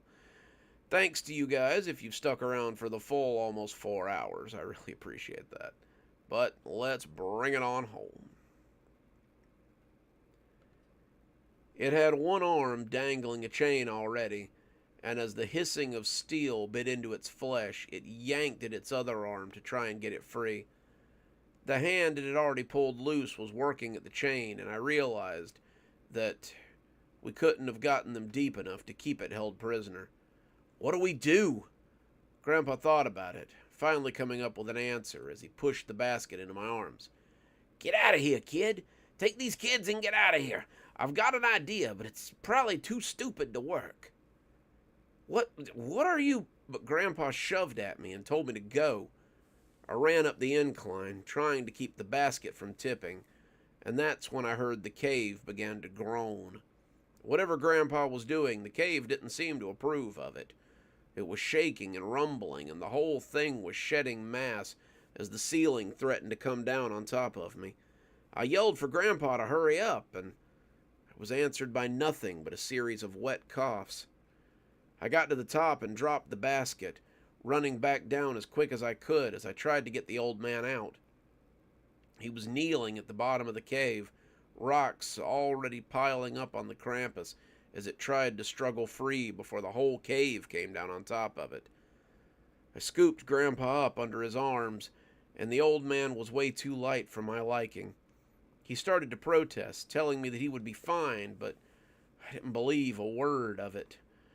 I dragged him out of the cave, and the whole thing threatened to come down on top of us as we went, the rocks finally falling to seal us in.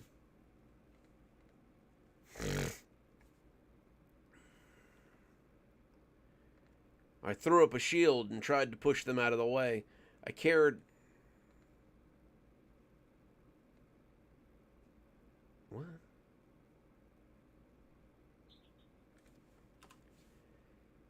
I cared very strongly for the people of Kashmir, but I was not about to get... try that one again. I cared very deeply for the people of Kashmir, but I was not about to get entombed with this creature in order to save them. Grandpa was still coughing, still telling me that he would be fine, but as daylight came up ahead, I saw the entrance beginning to come down. Without thinking, I extended my hand and pushed out the biggest gout of flame I had ever summoned. It flew out like a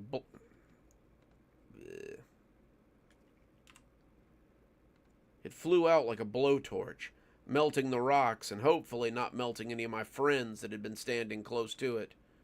The rocks oozed and burnt, the heat making my boots a little runny. I kept running, kept pushing.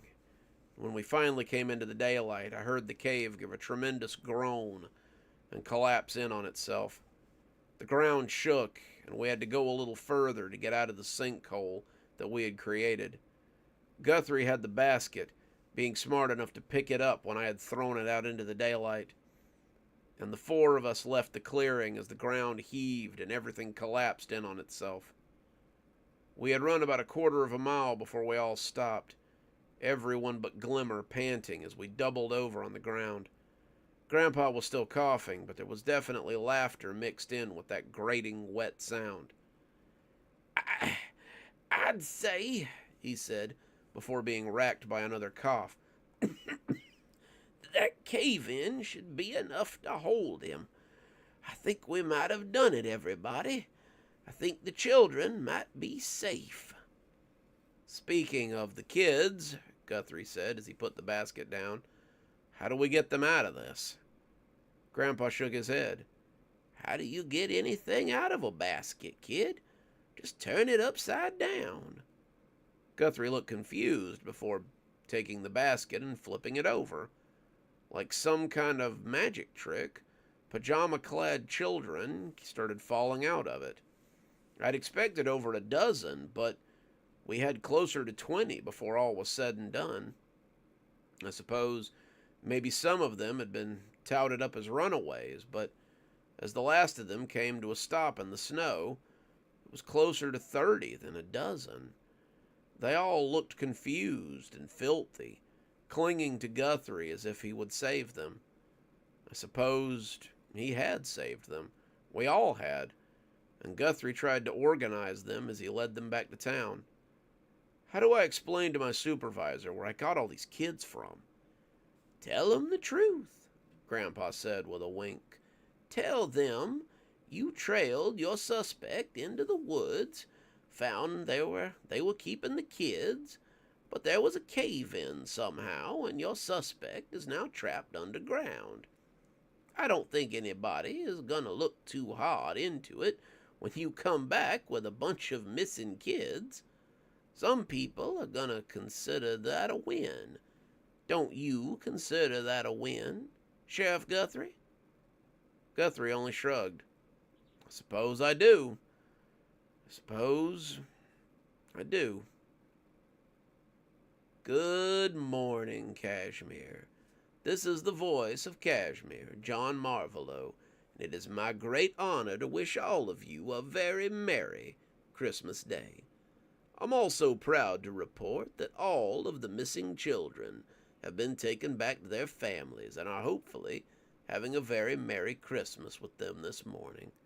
Sheriff Guthrie was given an accommodation by the state police for his successful retrieval of the town's children. He was unable to identify the perpetrators of the kidnapping and could not honestly say how they were able to get in and out without alerting the parents of the children. What we could tell... Oh, thank you, Royce. I appreciate that. All right, home stretch. What he could tell us was that he had brought 28 scared, cold, and dirty children out of the woods, and now they can be reunited with their families. The town owes Sheriff Guthrie a debt of gratitude, and I suppose this may go a long way for his re-election campaign in the coming year. We're gonna get back to the Christmas music now. Stay safe, Kashmir, and we'll see you in a little bit.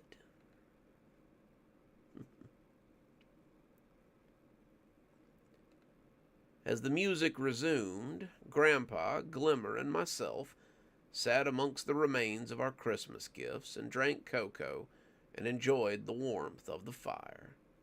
Sheriff Guthrie's Christmas present to all three of us had been to keep us out of the town's children abduction case, even though he said that we ought to receive commendations as well for the work that we had done. No one is going to believe that a rogue Christmas entity came in and kidnapped a bunch of kids, but they should know the part that you played in their return, he had told us yesterday when we came to see if he was okay. Most of us were none the worse for wear.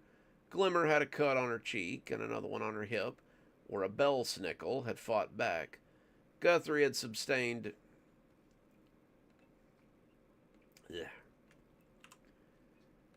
Guthrie had sustained a glancing blow to the side of his right arm, but the two of them had managed to put down the Krampus's 5 helpers without much fuss. Grandpa and I had some bruises and a couple of cuts from falling rocks, but we were in good spirits and good health.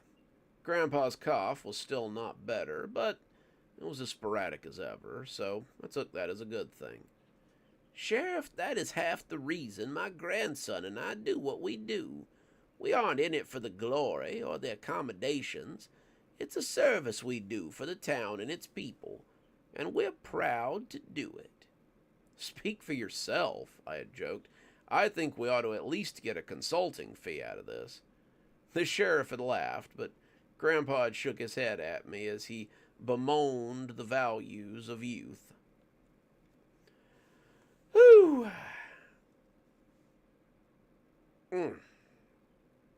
Let me get a stretch here for a minute, guys.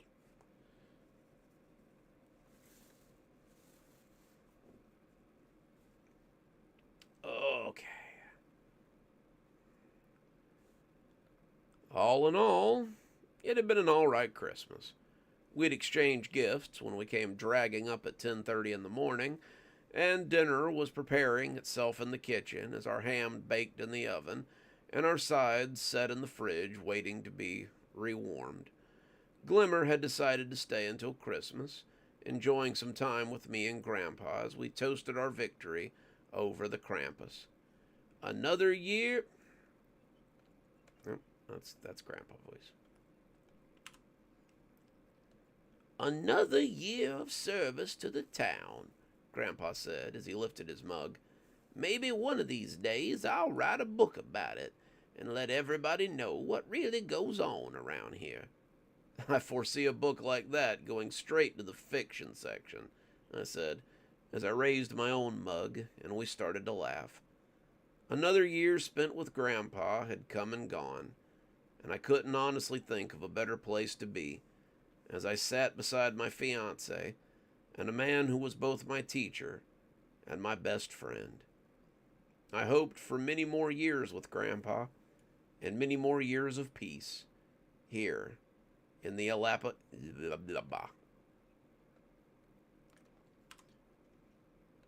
here in the I can't say anything today.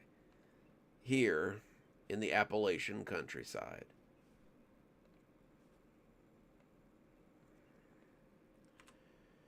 Whew. All right, guys. Well, that will do it, I think. Oh, goodness gracious. That was a long stream. I'm just not built for these 3.5 hour streams. Ugh. But I do appreciate all of you for sticking it out with me. And I hope you enjoyed our Grandpa Christmas special. And our holiday stories and all of our cool cashmere stuff and all the stuff we do. And I appreciate you guys hanging out with me. We will catch you next time. I'm going to go drink some hot tea and rest my voice. Very Merry Christmas to all of you. And I hope we'll see you guys on the next one. Remember, we're skipping next Saturday's stream. But I'll be back in the new year with more Saturday streams. Oh. Excuse me. Till then, this is Dr. Plague. Wishing all of you a very Merry Christmas and a very Happy New Year. And I hope to see you all again next time. Be safe, guys. Have a good one.